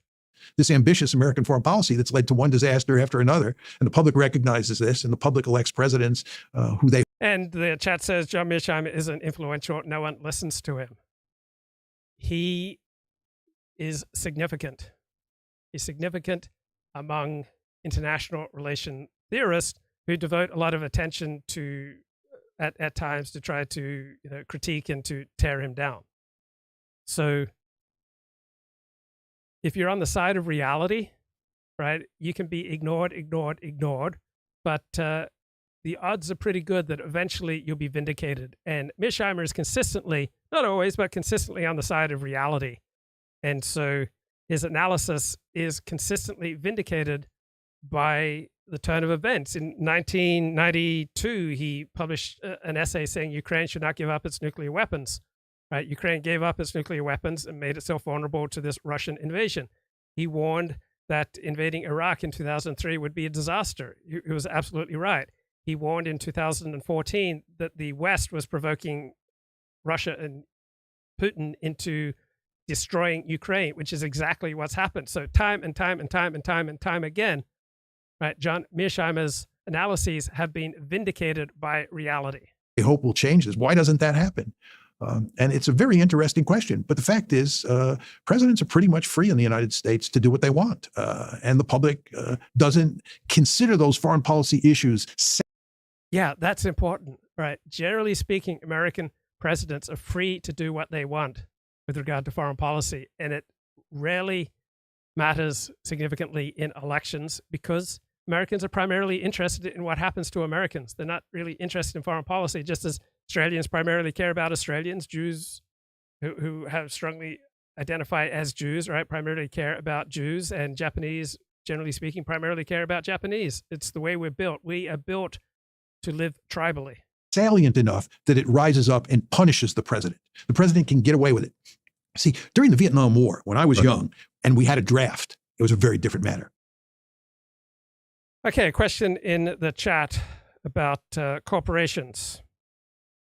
And don't they have ethical obligations? Well, it all depends upon your hero system, right? So if you believe in God and you believe in, say, biblical morality or whatever your universal hero system, yeah, then the only employer in town does not absolve that employer from ethical standards. But the way the world works in reality is that you overwhelmingly do not want to be on the side of opposing somebody's self-interest, right? The more that you are able to align yourself with somebody's self-interest, right, the better things are going to go. If you are counting on the people around you to act against their self-interest, to accommodate you, to serve you, to make you more comfortable, right, you are going to be in for a ton of heartbreak and heartache and disappointment and pain and suffering, right? We want to align ourselves with other people. We don't want to primarily align ourselves with trying to argue with other people that they should oppose their own self-interest. And the self-interest of corporations, right, are going to diverge from the self-interest of employees. As much as possible, if you want to thrive at your job, you want to take your corporation's best interests into account. Right? If you don't take your employer's best interests into account, you don't take your friend's best interests into account, you don't take your spouse's best interests into account, your children's best interests into account, you're not going to be able to maintain those relations. You're going to be looking for another job. You're going to be looking for another spouse. You're going to be looking for another religious community. You're going to be looking for more friends if you don't, as much as possible, align yourself with the best interests of your employer, your community, your spouse, your friends, your children, right? We're not built to live lives diametrically opposed to the best interests of those most important to us, right? Life just works much better when, as much as possible, we can achieve balance and harmony with the people around us rather than being at odds with the people around us.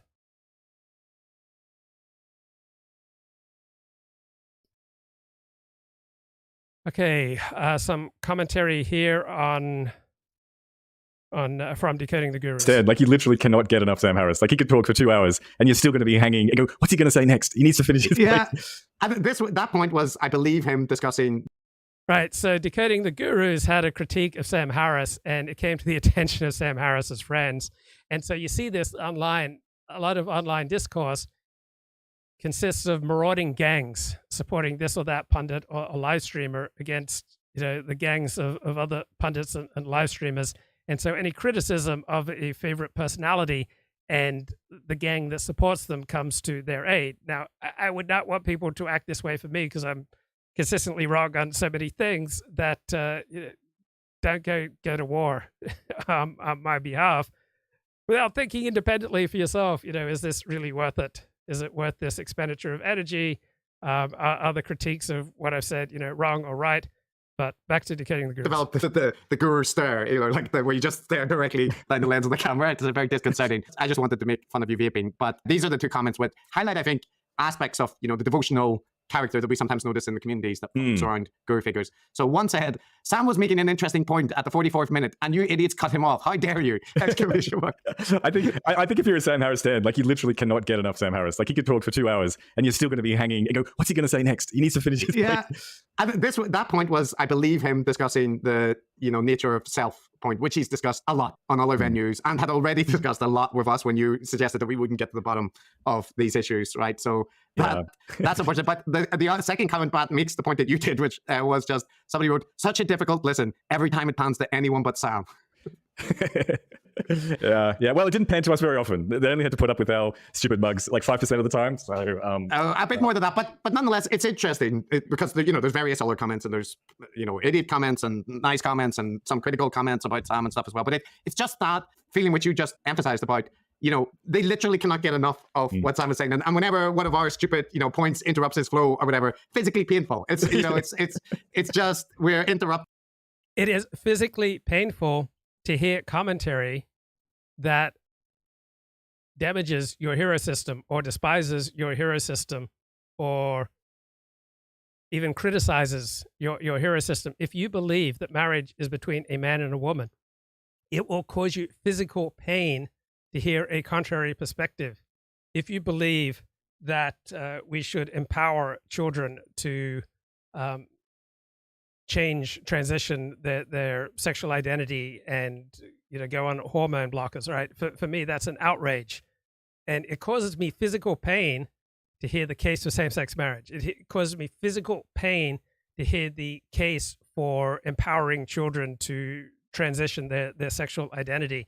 So whenever we hear any commentary that casts doubt on our hero system, that will cause us physical pain, sometimes akin to being slapped in the face or tripped up or pushed over.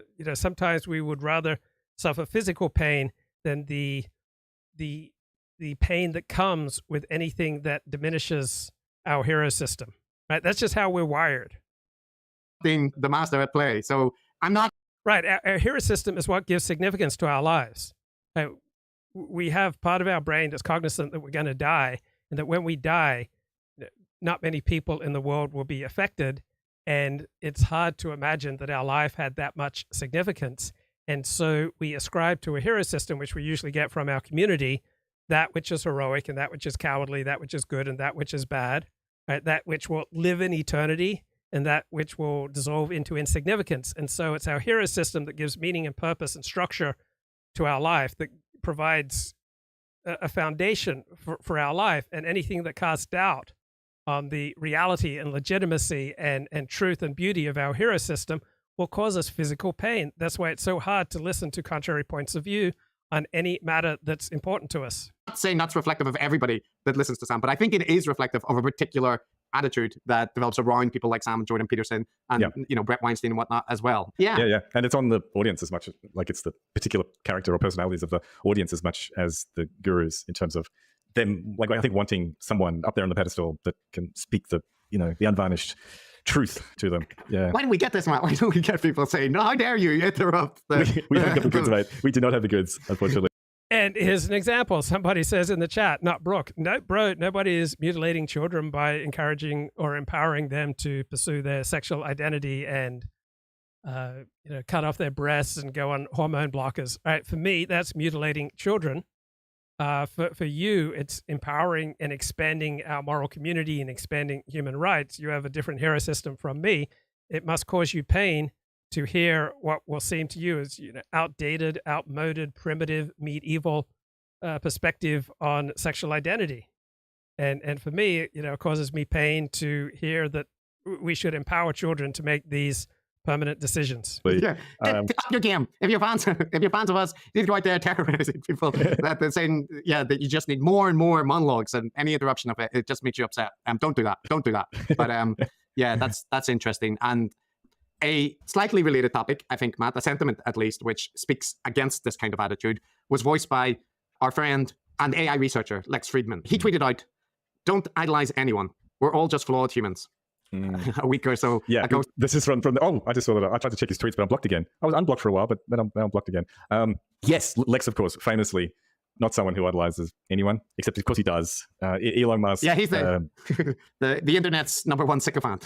Voicing the sentiment is what makes it notable. But the sentiment is good, right? It is correct. You shouldn't idolize people. You shouldn't put them up on pedestals. And even people that are making great achievements or whatever are, just human with flaws inevitably. So sentiment is valid, but it's the source of the sentiment which causes the slight twinge. It's a bit, in that it's quite similar to the article we just reviewed for Decoding Academia. Perfectly good article. Nodded my head furiously at many of their points, but it was just the authors of it that made one raise one eyebrow a little bit. Yes, and for those who are not privy to such discussions, this was an article by Vinay Prasad and John Ioannidis that was talking about obsessive criticism versus legitimate criticism and decrying the obsessive nature of online criticism, and made a whole range of valid points. But when you understand a bit more about the references that they are making and what they consider obsessive criticism, and the fact that they are responsible for encouraging obsessive criticism of various people that they dislike, it does make the article read slightly differently. So, yeah.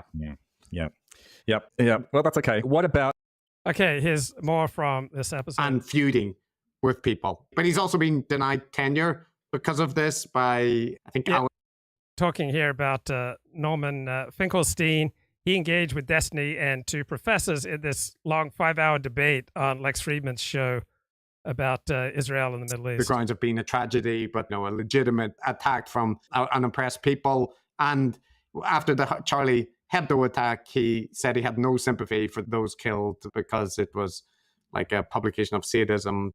Right, that's Norman Finkelstein. So he's not someone who strives for an objective analysis. He is a rhetorical bomb thrower, just like a lot of live streamers. Not satire and so on. So he's got a very long history of controversial statements and feuding with people. But he's also been denied tenure because of this by, I think, Alan Dershowitz made an appeal to try and block him getting tenure. Like the whole thing, right? So you get a little bit of his character coming through there. However, one thing to say though, Matt, is in that particular topic that they're talking about, where they're referencing 4 children who were killed on a beach in Gaza. So Destiny says that, this is lies, right? And I looked into it, and essentially the IDF cleared itself of responsibility by saying that the building that they were going into and coming out of when the kids were killed was a known compound for Hamas fighters. But journalists, including journalists from The Guardian, contradicted that and said that it was what Norman Finkelstein said, which was like a fisherman's shack or whatever. Now, The IDF cleared itself of responsibility after doing an investigation, but journalists said the description didn't match, what they saw as those events. Now, who's exactly correct? Unclear. But Destiny kind of presents it that, well, they were completely vindicated because they did their own investigation, and they can't really rely on things like that. But it is probably also true to say that it wasn't a deliberate targeting of children, right? Because what purpose would that serve except to make the IDF seem monstrous, right? You could say to terrorize the Palestinian people or whatever, but this is just a thing which is going to cause them to receive a lot of criticism, for killing for children. So it is probably also true that it wasn't an intentional elimination of children. But, it's kind of like this debate and Norman Finkelstein's reaction. A lot of people were celebrating, especially on, the liberal side, his constant interjections of how stupid and imbecilic the other side are. But that's actually not compelling because you can do that anytime. And he does it at various other points in the conversation where he's not making, a legitimate rejoinder. And when someone So I generally try not to follow people on Twitter who are primarily about rhetorical bomb throwing and ginning up the outrage, right? I don't enjoy outrage discourse. I prefer analysis. Other right-wing guru does this kind of thing. People would rightly recognize it as a kind of rhetorical technique. But in this case, because they have more sympathy for the position that Norman Finkelstein wants to argue for, they were in favor of it. And I don't like that. But this specific clip, I think Destiny's confidence was unwarranted. Yeah. So you listened to the entire thing. What was your vibe from it? I only saw a couple of clips, but I did see Norman Finkelstein screaming a lot and yelling about how many hundreds or thousands. So when I've played excerpts from some of my older shows where you got a lot of just yelling at each other, my academic friends just don't enjoy this type of discourse. But outrage discourse is a moneymaker.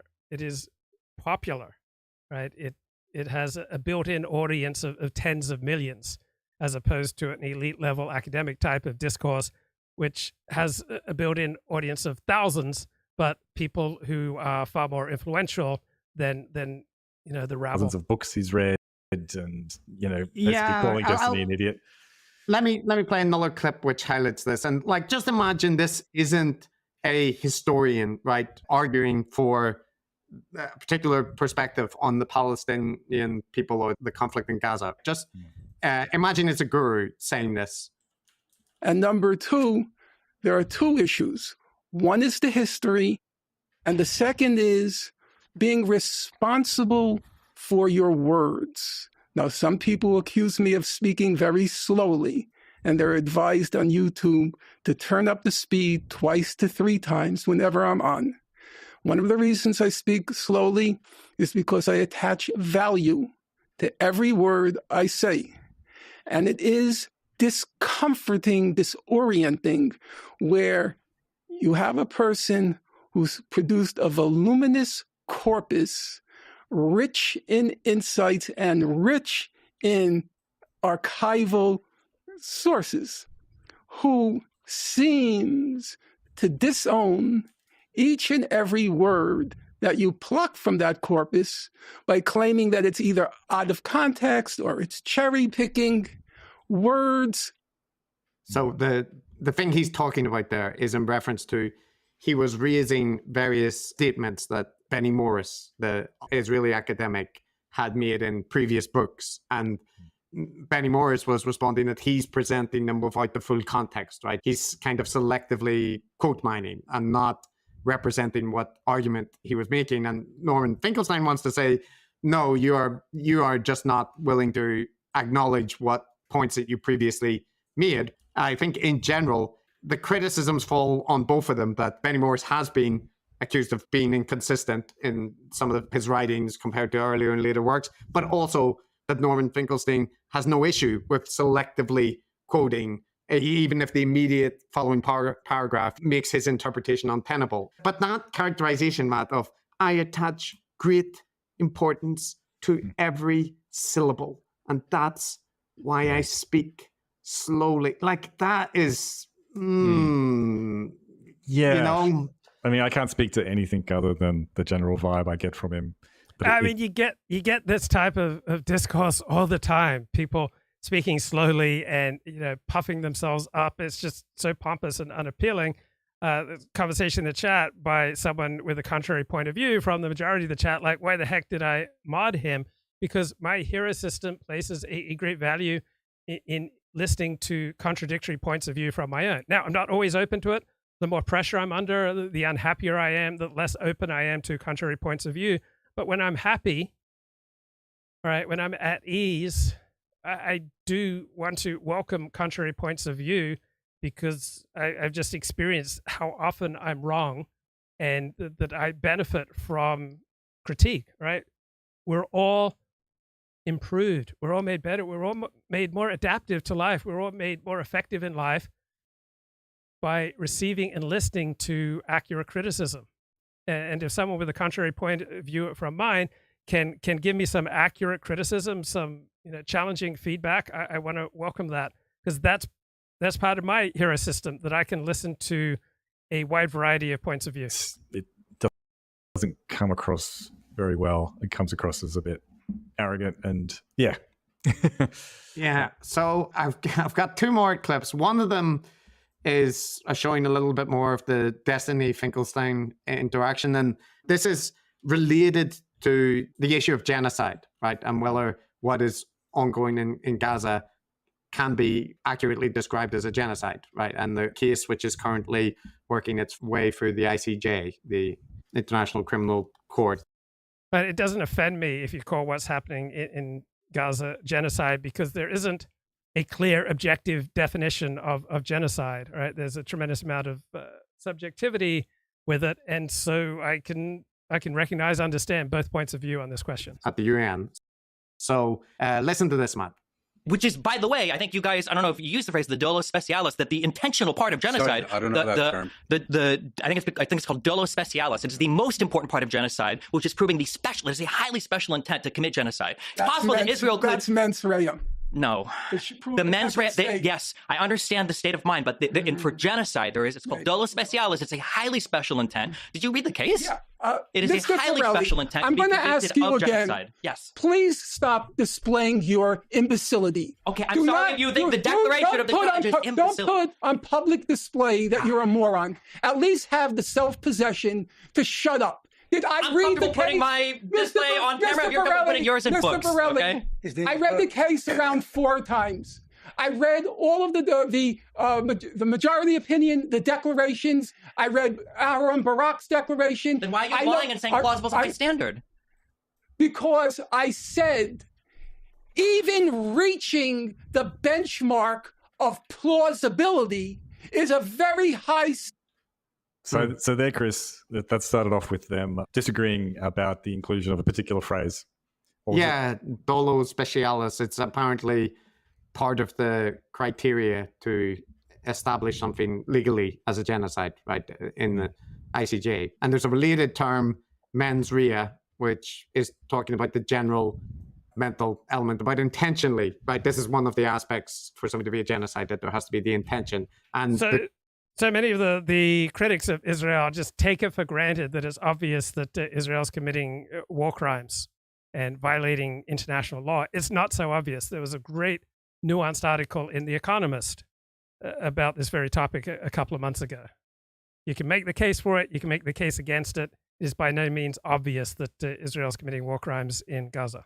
Court case that South Africa, like Destiny is making the point that a lot of it is relating to this dolus specialis, and Finkelstein referenced mens rea, which isn't referenced that much in the documents, if at all, right? So he's saying, oh, you haven't read them, right? And they end up, and this is a point which is, again, online being interpreted in various ways. Either that Destiny has court Finkelstein as a pretender, right, who hasn't really read the document, that doesn't know what he's talking about, and other people saying the terms are extremely related, and his broader point is valid, which is trying to say, if you're being brought to the Criminal Court of Justice and they say there is a case to be heard about you being accused of committing a genocide, it's not good.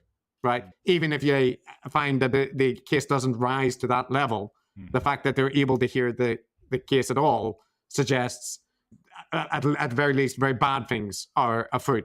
And I actually agree with Finkelstein's main point there, that is an issue. But maybe on the specific point, Destiny is right. And he doesn't do himself any favors, Finkelstein, with that constant invocation of, you are such an imbecilic idiot that you could only, demonstrate how stupid you are by raising this point. Because, if you are the one that constantly has to invoke that, as opposed to the audience recognizing it, it's...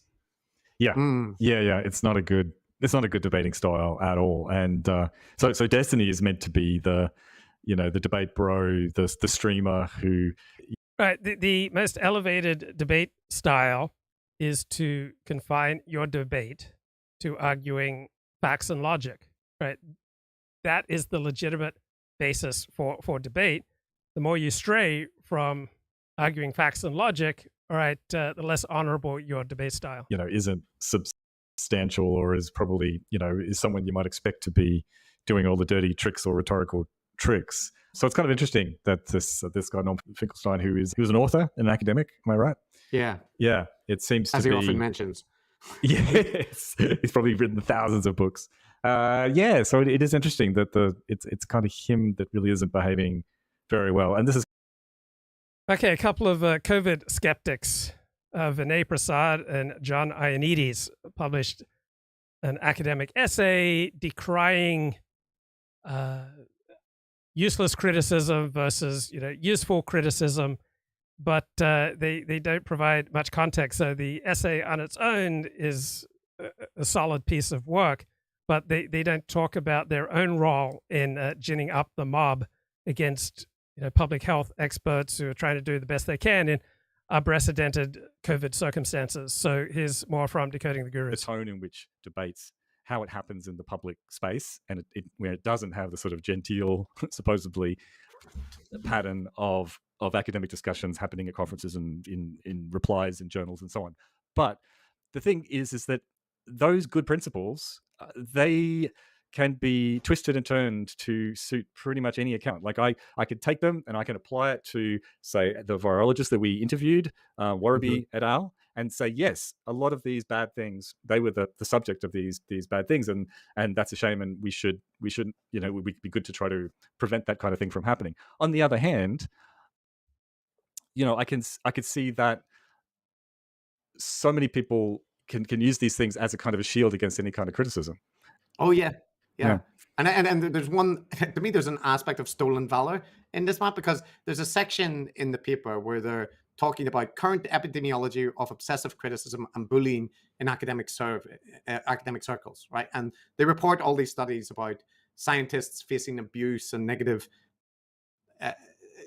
response to their work online, targeting, receiving death threats, especially in the course of the pandemic, right? And they're using this to kind of support their article. Well, what they aren't mentioning is that they are part of the ecosystem that has driven the negative attitude towards doctors. They imply strongly that doctors are doing things for profit, that people don't really care about, the efficacy of masks and all this, that it's all virtue signaling and politically valenced. So they're using statistics derived from scientists reporting abuse from anti-vaxxers and these kind of targets. Yeah, people that are kind of more aligned with them. Yeah. Yeah, and it's the audience which, Vinay and whatnot. And just, you mentioned about him, Vinay in particular, comparing the public health measures to the beginning of the Third Reich, right? But he also recently... So this discourse from these two academics is very different from most live streamers, right? It just pour out words, right? The way you are compelling as a live streamer is that you say virtually everything that just comes to mind, right? And you help people to feel something, and you're consistent so that people know when they come to you that they will be supported in their hero system. So if you just pour out a flood of sentiments that will strengthen somebody's hero system, right, that's the best way to become successful as a pundit and a live streamer, right? Quite different from what Decoding the Gurus offer. Was urging parents not to report illnesses, right? Because he basically thinks that they've, you know, the coronavirus has been managed, that like we don't need to be. I mean, he was also saying. So a very common talking point among COVID skeptics is that the average COVID death is about 70. But we did have in the United States, it's a big country, we had apparently at least 2,000 deaths of people under 18 from COVID, and tens of thousands of people under 30 who were hospitalized and suffered long-term consequences from having COVID. So according to the most authoritative academic study on COVID, the average loss of life per COVID death in the United States is approximately 14 years, right? That's a significant loss of life, all right? The average life expectancy in the United States plunged close to 2 years during 2020. During the pandemic, that we don't need to do a lot of the public health interventions. But I'm just reading here, this is one thing that he is explaining, to not comply with requests, and he gives some practical suggestions. If your child is sick, do not test that child for COVID. When they look good enough for school, send them in. If you are sick, do not test yourself for COVID. If anyone is sick, do not tell your employer or school. Stop reporting these illnesses and encourage your colleagues to cease reporting. Decline any further COVID-19 vaccination unless randomized controlled trials show benefit in your age group. Complain to your employer about any mandates or declination. Right, that sounds good. Randomized control trial showed the benefit of COVID vaccines, but what you're doing there is you're exposing people to great harm, which will violate the ethical standards of any normal study. If you do these randomized control trials during a dangerous period with COVID running rampant, right, you're essentially saying that you test people by giving them a bogus vaccine to try to test the efficacy. Well, we have enough studies. We've done enough testing to know how highly effective the vaccines are at reducing mortality, reducing the chances of hospitalization, and there's probably some evidence that there is some reduction in transmission. Forms. So he's absolutely undermining public health messaging. And the point about the randomized controlled trials, that's an anti-vax thing, right? Where they're essentially saying, because, once we know that vaccines are effective, it's unethical to do randomized controlled trials where you're giving people a placebo, because you have a treatment that works and you're going to give some of them like a control group receiving nothing, right? It's unethical. But this is one thing that Robert F. Kennedy Jr. and whatnot will say, that the vaccines never have randomized control studies, but they do. It's just they don't keep doing them once they establish they work. So but that point is, that's very extreme.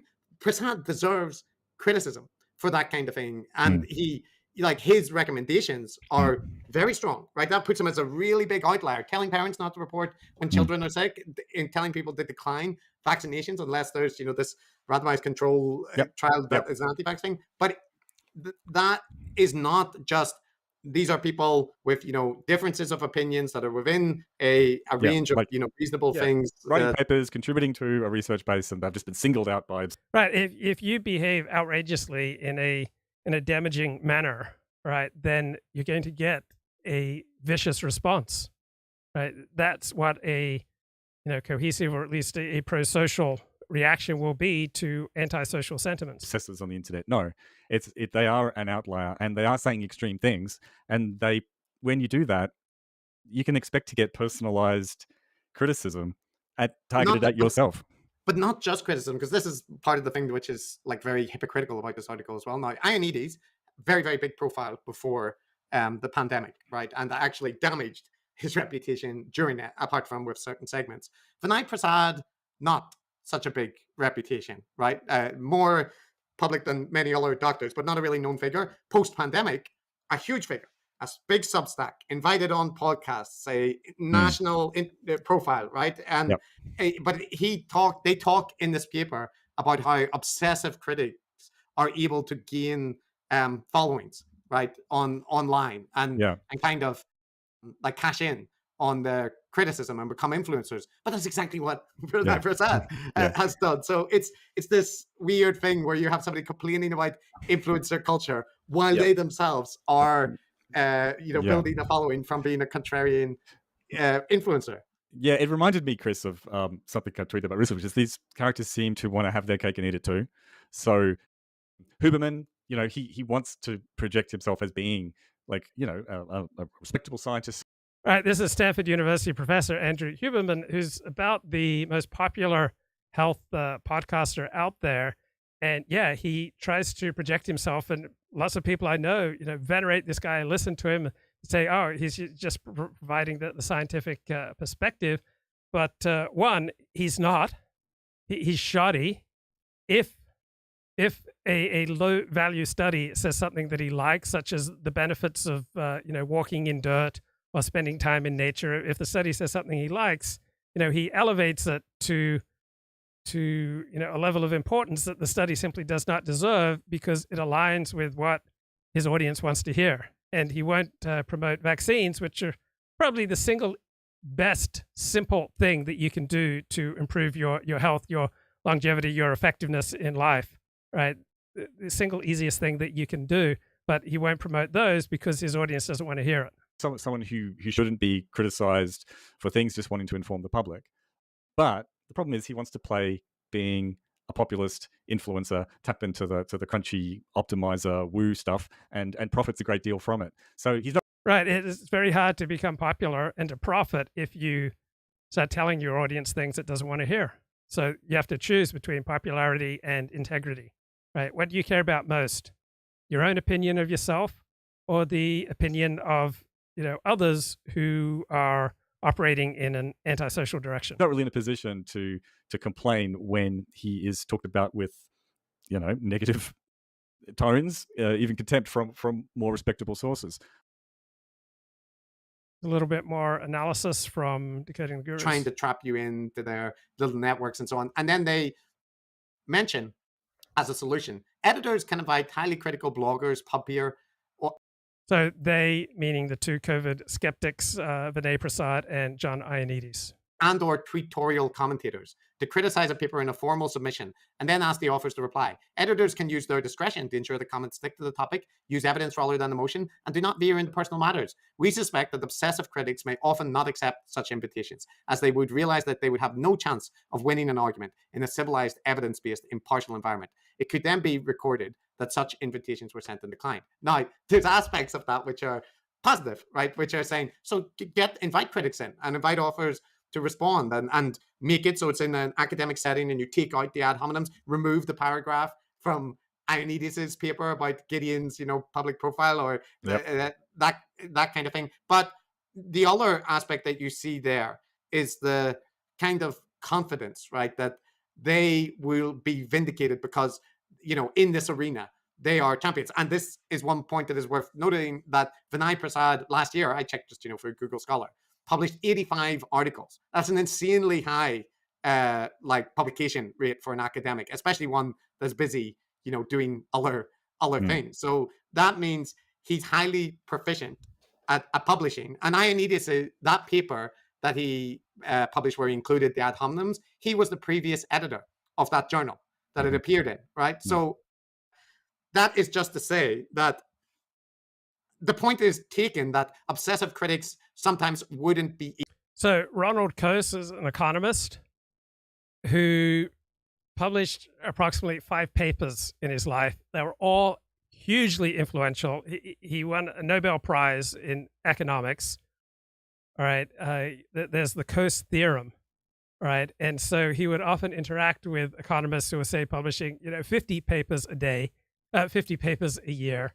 And when the people, publishing a large number of papers, when they'd give him a hard time, he'd respond, well, each of my papers is different, because you can try to game the system by just publishing all these articles, all these papers like Vinay Prasad, but you're not contributing anything.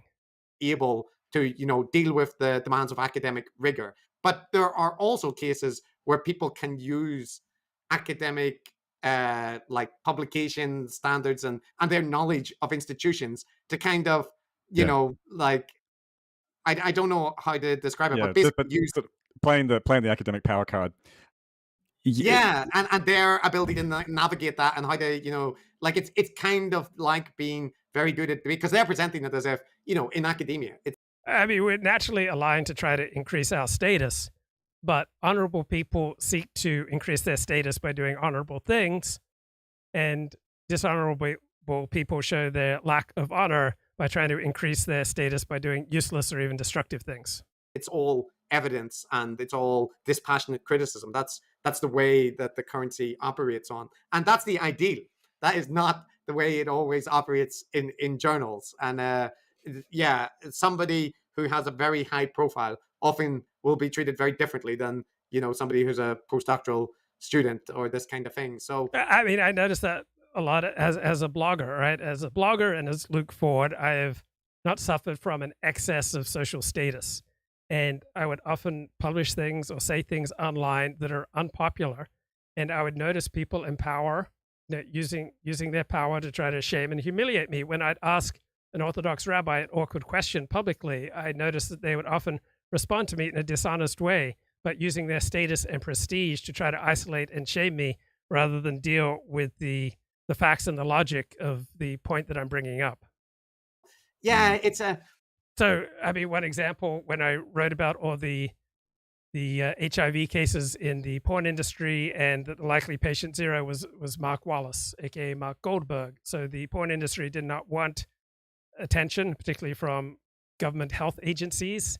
And so they spurned, denied, decried, and tried to shame and silence and shut me up. And the news media regarded the story as just too grubby to be worthy of investigation. But by outing the person who was likely patient zero of this HIV outbreak, I likely prevented, a large number of people from getting HIV. I remember in 2007, I broke the story about the leading hot young Californian politician, the guy considered most likely to become the next president of the United States down the road, was the mayor of Los Angeles, Antonio Villaraigosa, and most news articles about him were adulatory. They talked about, his high ceiling for how far he could go with his political career. And I broke the story that for the previous 8 months, something obvious, he wasn't wearing his wedding ring, that his marriage was over. And there was a lot of contempt directed at me by professional journalists that, I was going into the gutter, that I was besmirching this young rising Latino politician, that I was besmirching the great Latino hope. And the Los Angeles Times published a rejoinder 3 days later saying that my article was false. Well, as the story developed, it became clear that Antonio Villaraigosa, the mayor of Los Angeles, was carrying on an affair with a TV newsreader on a Spanish language station in Los Angeles. And my blog post noting that he'd stopped wearing his wedding ring and that his marriage was likely over precipitated, a whole series of events and articles that ended his political career. And the same with news stories I've written about rabbis at major synagogues in Los Angeles. And I point out that there are highly credible accusations that they've engaged in sexually predatory behavior towards adults, towards children.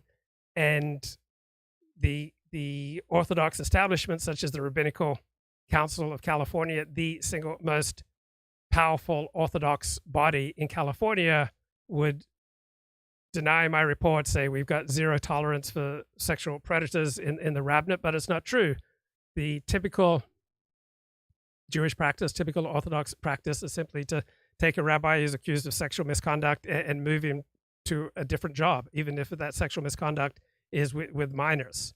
But when I started presenting enough information and enough detail about these accusations, then the rabbis would typically resign.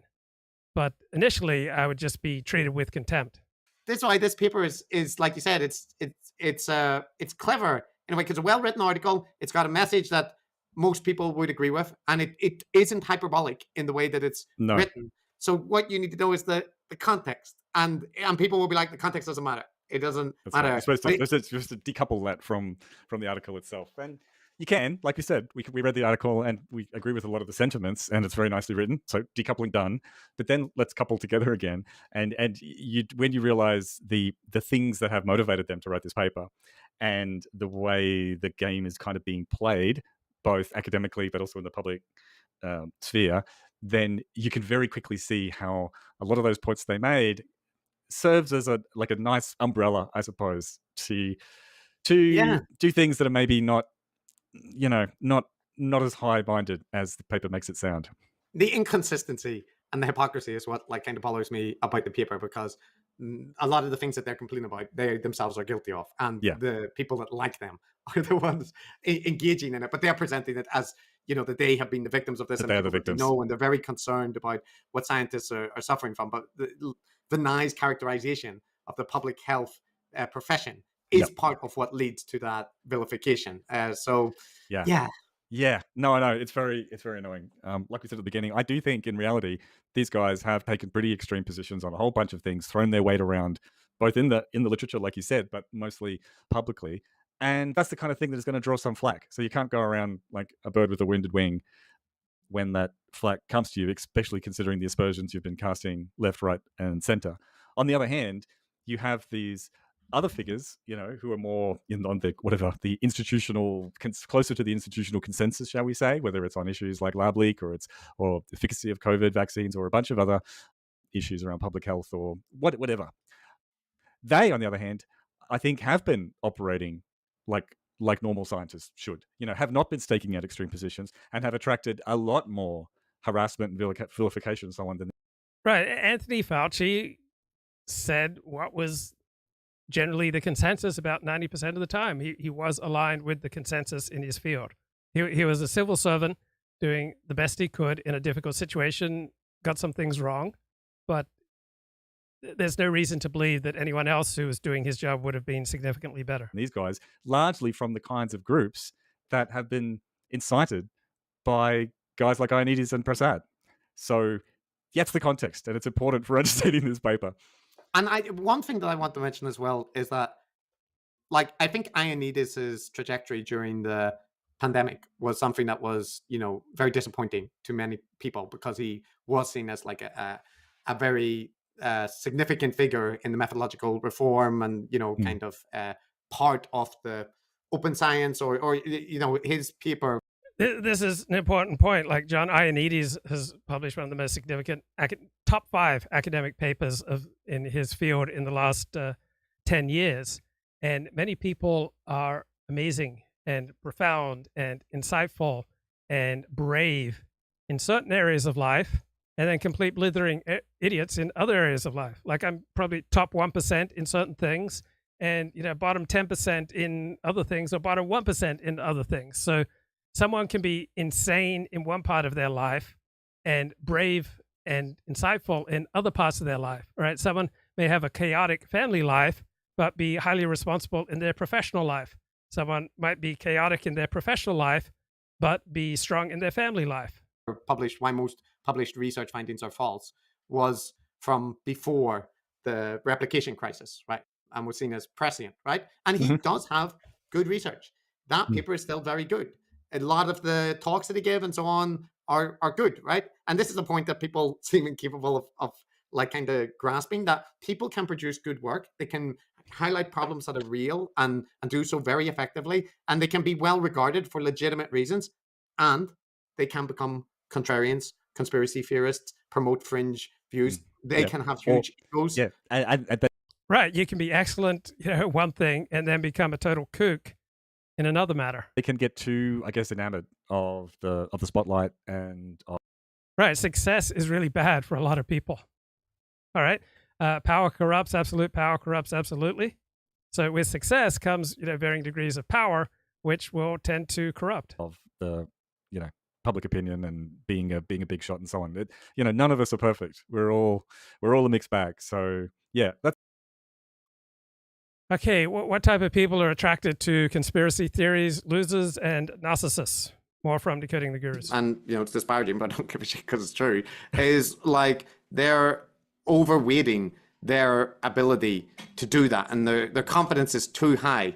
They can read a paper and they can find words, and they're smart guys. So, that's it. They understand it. And when people explain to them why that isn't a characteristic, one thing that happens is that there will be some experts in the field who will agree with them and tell them that they're right and praise them for seeing things that the other experts couldn't, right? And then they, again, can't weigh that just because some expert praises you for something, it doesn't actually mean that you are correct, right? It doesn't, but they think that that is what everybody else is doing. I know. No, I think you're right. I think it's overconfidence is really a big part of it. And I think that's why you tend to see these things more in men, right? Men just tend to be overly confident and take across lots of domains. And it's certainly my personal experience, because I've mentioned this to you before, but not on the recording, that like in my personal experience, my personal life, people that I've known, it's always been sort of younger men, actually now. But the ones that are big fans of Jordan Peterson and Joe Rogan, all that stuff, the ones that believe in all these conspiracy theories and have really, frankly, just bad opinions about a lot of stuff, Joe Rogan-esque opinions, the one common denominator I've really noticed is they've got a massive chip on their shoulder. So in contrast to what I was saying about not having skills or ability or smarts, these guys are not any more stupid than anyone else. Normal. Right. So not all groups have equal levels of self-esteem or unwarranted self-esteem. Young people, all right, people under 25 tend to vastly exaggerate their own abilities compared to their peers, compared to reality. And some groups enjoy much higher self-esteem than other groups, even though their self-esteem is hardly warranted. For example, from various studies I've seen, Northeast Asians tend to have much lower self-esteem than most other groups, even in areas where their performance is higher than other groups. On the other hand, other groups enjoy high self-esteem when their performance is way below average. Normal people, yeah. And normal people. It's not that they're dumb. It's that they, over whatever their abilities are, they rate themselves as up here. And that big wide area there is where it's a happy hunting ground for delusion.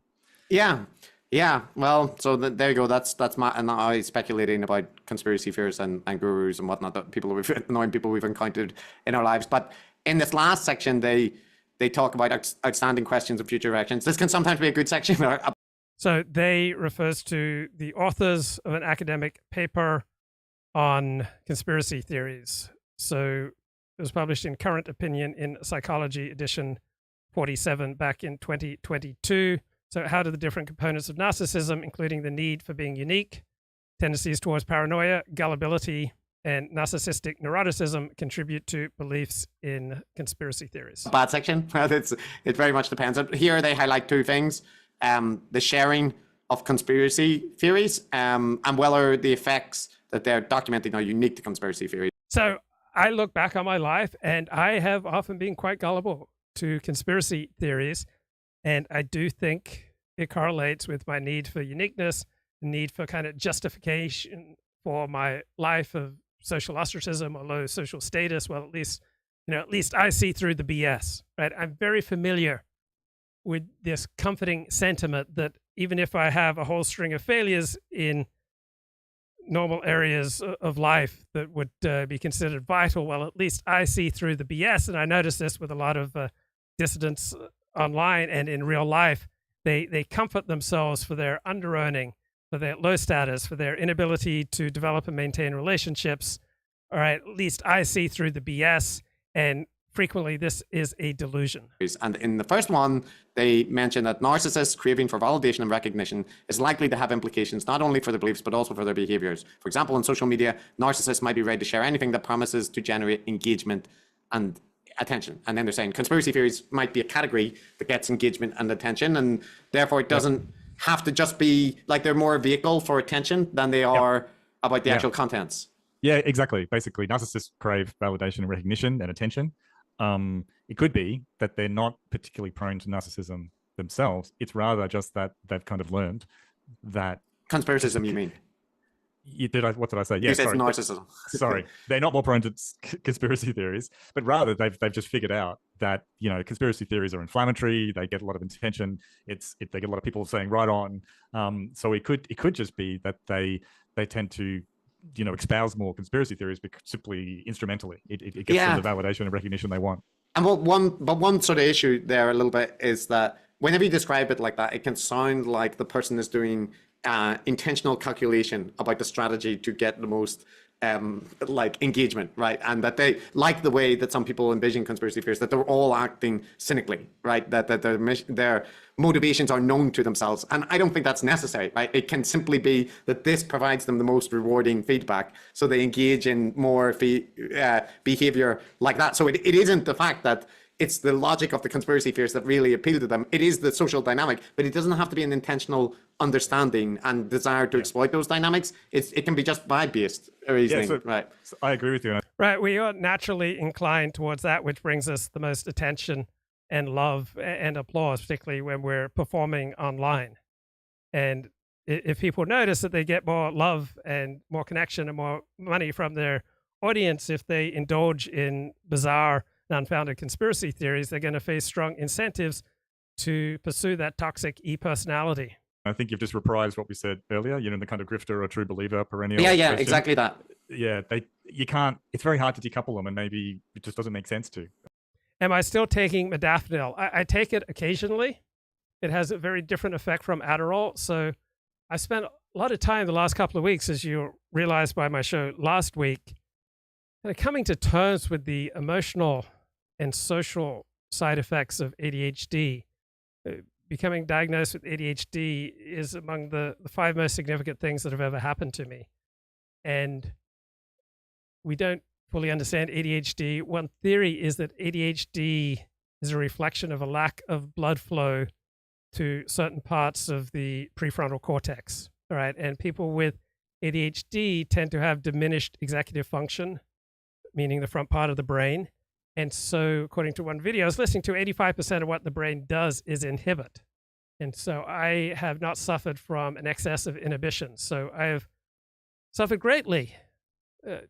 Destruction of relationships, destruction of work and earning opportunities, destruction of maintaining a place in a community from my lack of inhibition, from my obsessive compulsive blurting out of things, my restlessness, my inability to direct sustained attention in normal areas of life, such as building a career. And so it's resulted in a life of wreckage and loneliness and depression, susceptibility to conspiracy theories, and just a general weirdness. Among the most painful descriptions I've received is describing my general weirdness. Well, another way of describing my general weirdness is perhaps a lack of blood flow to the executive functions of my prefrontal cortex. And so I notice when I take Aderall that my tendencies towards general weirdness, my tendencies to alienate people around me, it considerably diminish. They virtually melt away. My ability to normally inhibit become pretty close to normal. There are some ADHD benefits to modafinil, but nothing like Aderall. So Aderall tends to have a much more profound, night and day difference between being on Aderall and not being on Aderall. Usually lasts about 4 hours, though remains in your bloodstream for about 14 hours. So if you have trouble sleeping on Aderall, you usually won't have that problem if you take it first thing in the morning, say 6 a.m. All right, it will then be out of your bloodstream by 8 p.m. Modafinil's effect is much more subtle. It has some benefits with ADHD, but not nearly as profound as Aderall. There's no withdrawal symptoms with modafinil, right? So modafinil has no street value, has no addictive quality. The side effects are minimal. With Aderall, if you abuse it, right, you're very likely to have, addictive effects and very significant side effects. I found I cannot take, as prescribed, 2 doses of Aderall a day, 10 milligram tablets. I then can't sleep, dry mouth. The side effects of Aderall are too profound. But I would like to believe that some of the benefits of Aderall go on beyond the 4 hours, that 6 a.m. to 10 a.m. Modafinil, right, I think a few hours in, the effects are about half of what they were initially. But there's no crash from modafinil. Many people do experience a crash from when their Aderall wears off. Generally speaking, if you take Aderall as prescribed, right, you're not going to have significant side effects, right? You're not going to get hooked, addicted, and wrecked by Aderall. It's people who abuse their Aderall that run into problems. Generally speaking, if you take modafinil first thing in the morning, you're not going to have a loss of sleep. The side effects are so minimal with modafinil. So no crash for me from going off modafinil. I still take it at times, but I took it 5-6 days a week for about 10 years. Largely have gone off it since I started Aderall approximately 4 months ago. Yeah, and the last point that they make is, and I think it's a good one, is, are the stuff that we were talking about relevant only to conspiracy theories? And they mentioned that research that looks at this often fails to include control alternatives, right? Like whether people will share other types of attention-grabbing content or beliefs and that kind of thing. So yes, and I think this is a reasonable point that like you would want to know, does it only apply to this kind of information and reasoning, the nefarious groups doing things in secret, or is it just more broadly partisan polemical content or, stuff that presents your in-group but as like in a positive light, so on. And they talk about, some possible ways that you could distinguish between this by including other types of information and propensity for other activities and looking for it. So all reasonable, because I think it is true. And it wouldn't actually mean that it's all of this if it turned out that this was actually detailing. Okay, that's from Decoding. The gurus want to get a little bit more here from So what's the hope for a two-state solution then? Virtually none. The Israelis have no in interest our lifetime. Really, virtually none. Virtually none. Even given the political implosion within Israel, or that's actually going to exacerbate. Yeah, I mean, what the Israelis want to do is they success. want to cleanse the Palestinians in Gaza, and they want to cleanse the Palestinians in the West Bank. It's very important to understand that what's going on here is that Israel, as a result of the 1967 war, has effectively created a greater Israel. And greater Israel includes the borders of Israel in 1967, plus East Jerusalem, plus the West Bank, plus Gaza. That's greater Israel. Okay, so there's a lot of conversation about the negative effects about becoming dependent on your medication. Well, if it is true, as many prestigious doctors will point out, that that Aderall is necessary to restore normal executive function, then why would you not want to depend on something that restores normal executive function, particularly if there's significant evidence that taking Aderall as prescribed is not going to result in significant side effects? If you got type 1 diabetes, you will either depend upon insulin or your life will fall apart and you'll very likely die, right? If you have untreated ADHD, you're much more likely to die. You're much more likely to make bad decisions. You're much more likely to become lonely and isolated. You're much more likely to alienate people around you. You're much more likely to have significantly impaired executive function. So why would you not want to depend on medication, just like someone with type 1 diabetes is going to depend on insulin? All right. If you've received an organ transplant, if that transplant is going to take, you are going to depend upon medication that allows your body to adapt and not fight against this new transplanted organ. So sometimes we depend on things, and sometimes that's good, and sometimes it's bad, right? You don't want to have unnecessary dependencies, but if you necessarily depend on something, it's better to have clarity and to depend on it than to try to heroically go your own way, which leads to death, destruction, and negative effects for you and for the people around you. And inside of greater Israel, you have roughly 7.3 million Palestinians and roughly 7.3 million Israeli Jews. Okay? So just think about what's going on here. You have this big piece of territory, greater Israel, that has roughly an equal number of Palestinians and Jews. And moving forward, it looks like the number of Palestinians will be greater than the number of Jews. That means that you cannot have a democratic greater Israel where you have one person, one vote, because it will no longer be a Jewish state. It will end up being a Palestinian state. So democracy is off the table. With regard to a two-state solution where the Israeli Jews get pre-1967 Israel and the Palestinians get East Jerusalem, the West Bank, and Gaza, the Israelis are unwilling to accept that, period, end of story. They are unwilling to accept that, and given the power of the lobby, the United States is not going to force them to accept that, and certainly no other country is. Right. So the two-state solution is off the table. A one-state solution where you have a democracy is off the table. That leaves two other options. One is an apartheid state, which is where the Israeli Jews treat the Palestinians as second, if not third-class citizens. And this is what you have now. Israel is an apartheid state. Human Rights Watch, Amnesty International, and B'Tselem, which is the when people say Israel's an apartheid state, when they're trying to make a strong argument, if I'm to steelman that argument, they're not referring primarily to Israel's treatment of non-Jewish Israelis. They're referring primarily to Israel's treatment of people who are not citizens of Israel. And it would be absurd to think of any nation state affording the same rights to non-citizens as they afford to their own citizens. Largest human rights group inside of Israel, have all written lengthy reports that make the case, persuasively I would argue, that Israel is an apartheid state. And in fact, there are Israeli leaders who use exactly that rhetoric. Many Israelis understand that Israel has become an apartheid state. It's hard to avoid that when you have 7.3 million Palestinians and 7.3 million Israeli Jews. So Right. So every people has to decide what's his priority. Is your priority living up to abstract ethical principles, or do you place a higher value on the well-being, interests, or even survival of your own people? Right? For most people, it will be better aligned with their interests to put their highest priority on the survival and welfare of their own people, rather than outgroups who are their enemies. Have an apartheid state. The final option is ethnic cleansing. And you solve the apartheid state problem by cleansing Gaza and cleansing the West Bank. And then you have a greater Israel that is filled with Israeli Jews and where there are 20% or less Palestinians. Is this what Zionism was supposed to be?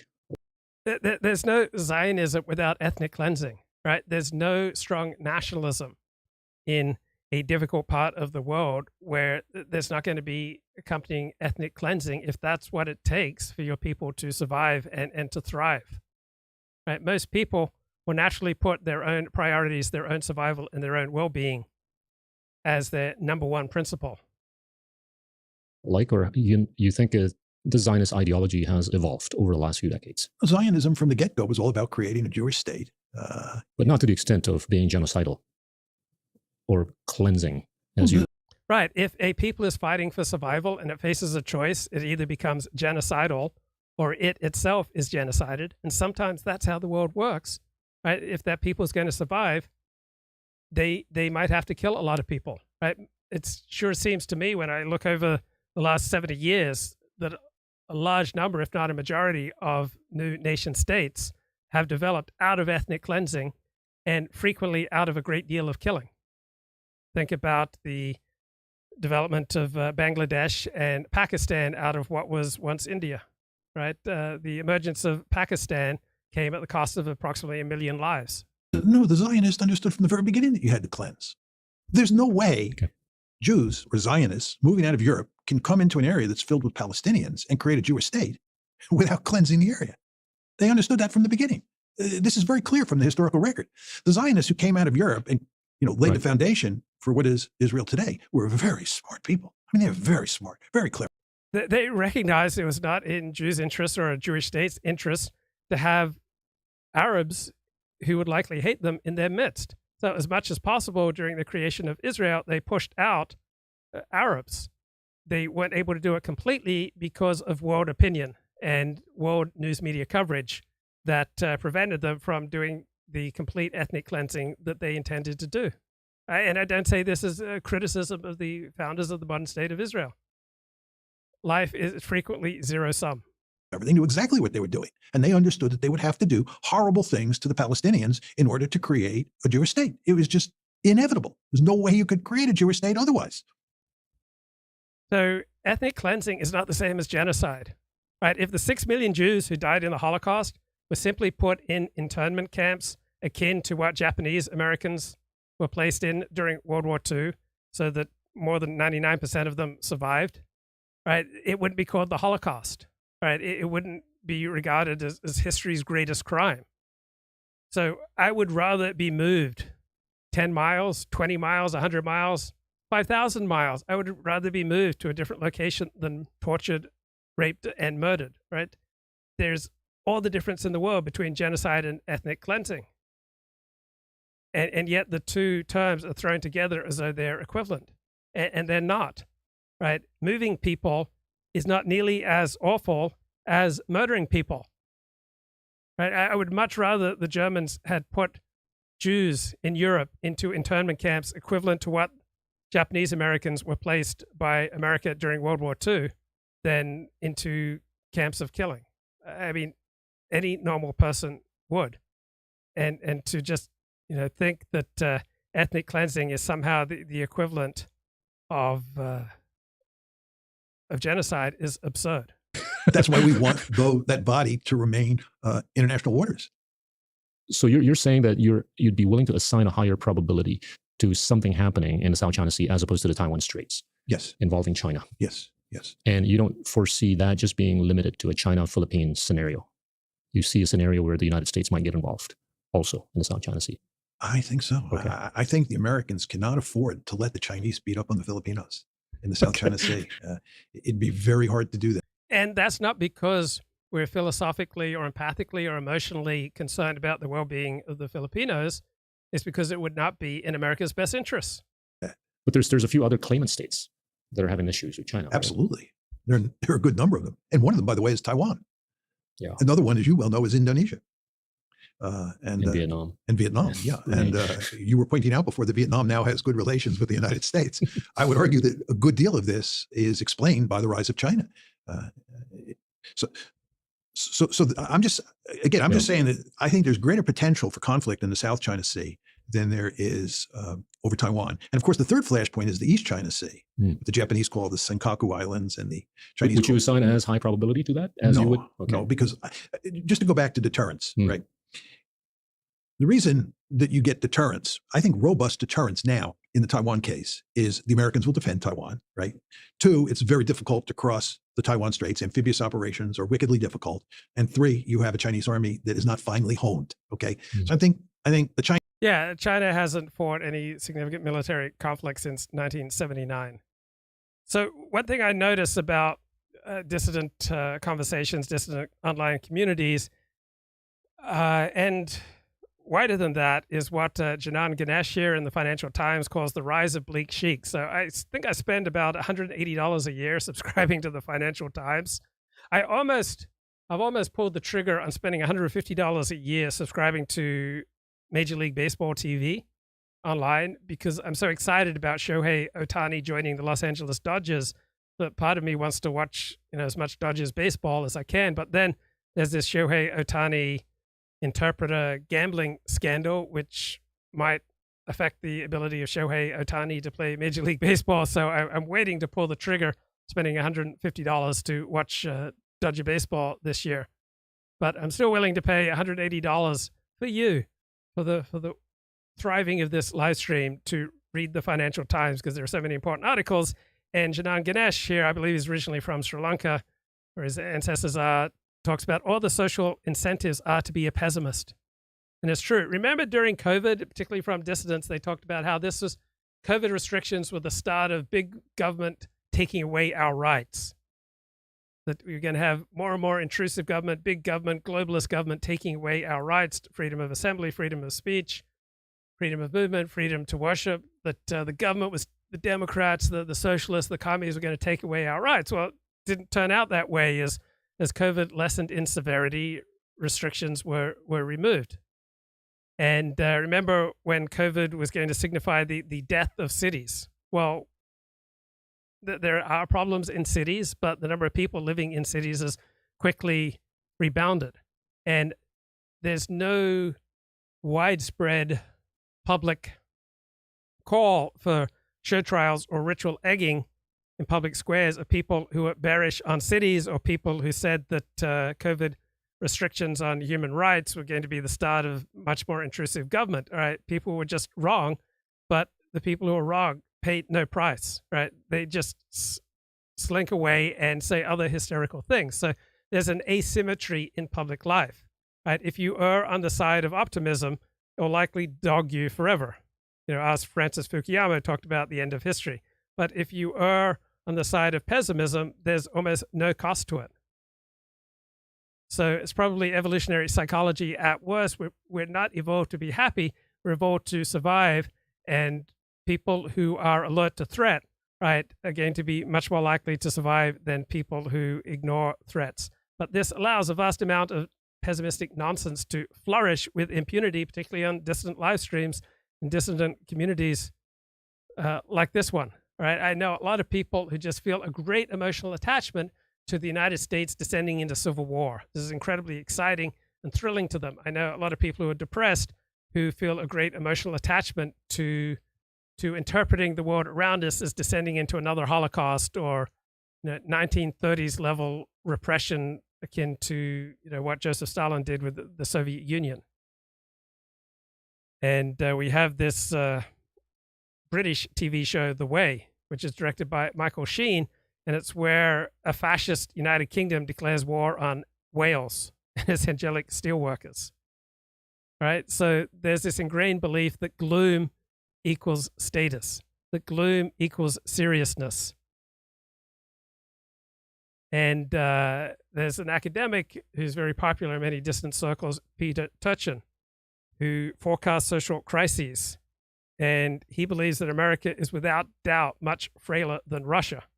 Now, if he is wrong, right, all the people who promote Peter Turchin and Peter Turchin himself will pay virtually no penalty.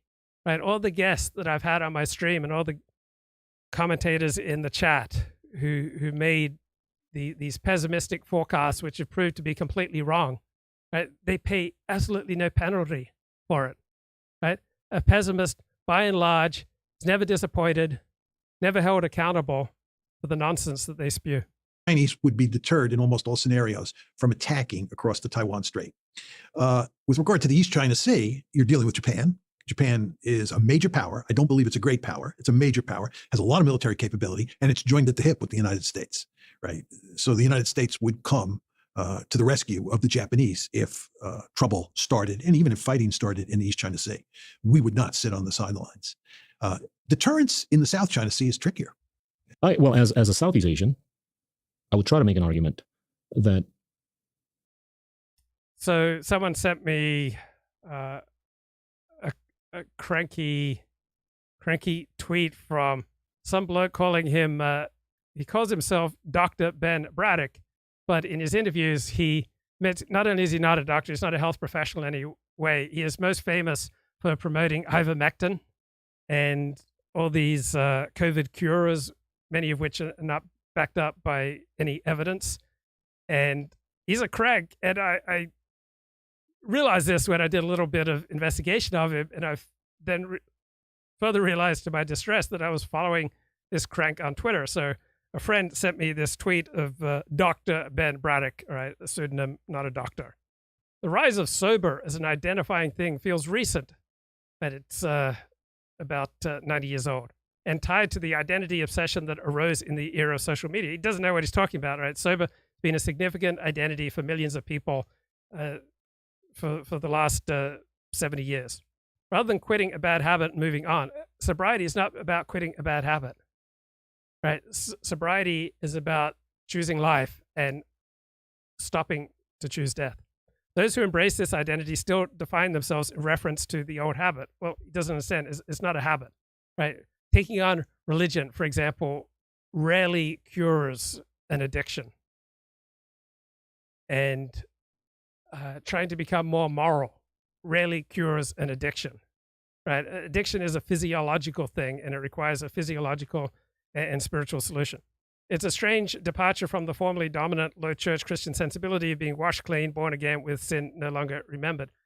What matters most in these sort of discussions, I think, is what works. And taking on the identity of sober has worked for millions of people. Ben Braddock has his opinions, frequently divorced from reality. There's large audience that's receptive to his ideas, but the guy's a crank. So what matters most is what works. Right. Here's a cranky opinion from Rick Polstein. I enjoy a lot of Rick Polstein's analyses. He's a lefty. And he says that it's evil, pointing out how many black scholars at Harvard commit plagiarism. So he tweets here, fascinatingly evil, computers can now efficiently search for plagiarism, showing it to be far more prevalent than thought. Thug Rufo, meaning Christopher Rufo, weaponizes by processing every sentence written by a black woman at Harvard as propaganda hammer to end equity hiring. So here's the Harvard Crimson. Fourth black female Harvard scholar accused of plagiarism amid assault on diversity, equity, inclusion, DEI initiatives. So not everybody who is accused of committing plagiarism committed significant plagiarism. All accusations need to be held in the context of, what is the other person's relative level of contribution to thought or the quality of their work in general. But it's not a good thing, all right? What these accusations in many cases likely point out is the very low level of scholarship by some of our most prestigious academics. And whether they're black or white or Jewish, right? That's that matters much less than what's the overall significant quality of their work. And for many of these academics, even though they are ensconced at Harvard, the overall quality of their work is quite low. Aptly. Let me ask you a question. What do you think the Chinese are going to do over time in the South China Sea, militarily? You think they're going to be content to maintain the status quo, or do you think they're going to take steps to increase their military presence, their military power in the South China Sea? Just how do you think about that? Well, if what we have seen in the last few years, in terms of what they have done with those 12 reefs, will go through a linear progression, then it could get worse, right? Intuitively. But I think the onus is also upon us to build our economies in Southeast Asia. And as we build our economies, there's going to be greater degree of agency. There's going to be greater ability to basically say what we need to say to deter or prevent anything funny happening in the South China Sea. But you don't deter with words. Well, if our economy gets bigger, we can afford equipments, right? So to the extent our economy doesn't get bigger, then we're just going to play with words. Right. But the point is, you're dealing with a great power here. China's a great power, and it's getting more and more powerful, right? I mean, one of the results of all of this economic growth and their development of sophisticated technologies in the civilian sector is that they're also applying that well.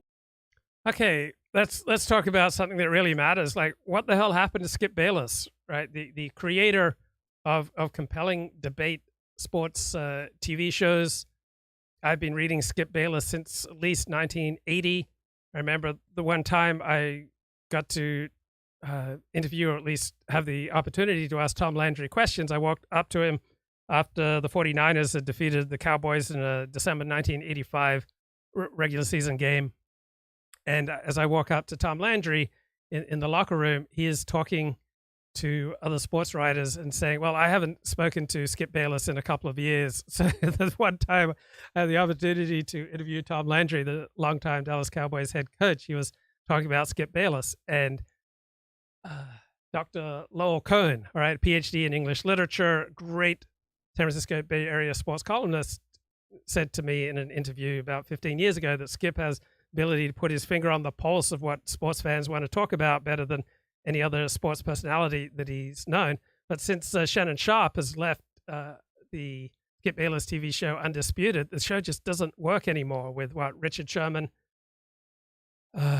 Keyshawn Johnson, and Michael Irvin are now Skip Bayless's co-host, but the show just doesn't work. The ratings are down to about 50,000 viewers at times, which is disastrously low. So what the heck happened to Skip Bayless? He's now 72 years of age. Skip Bayless, you could make a strong argument that he panders to blacks. He talks about how he's best friends with, great friends with this black rapper. He pretty much always takes the conventional black side in cultural and social disputes. But what the hell happened to Skip Bayless? This is Jason Whitlock, an independent thinker. And Club Shay Shay is like the new version of Arsenio Hall. You're actually seeing what real talent does in the television or YouTube space. And I'm just sorry, Skip Bayless, I'm not trying to be disrespectful, but he seems so inauthentic. Gold chain. I'm best friends with a rapper who's 30 years younger than me.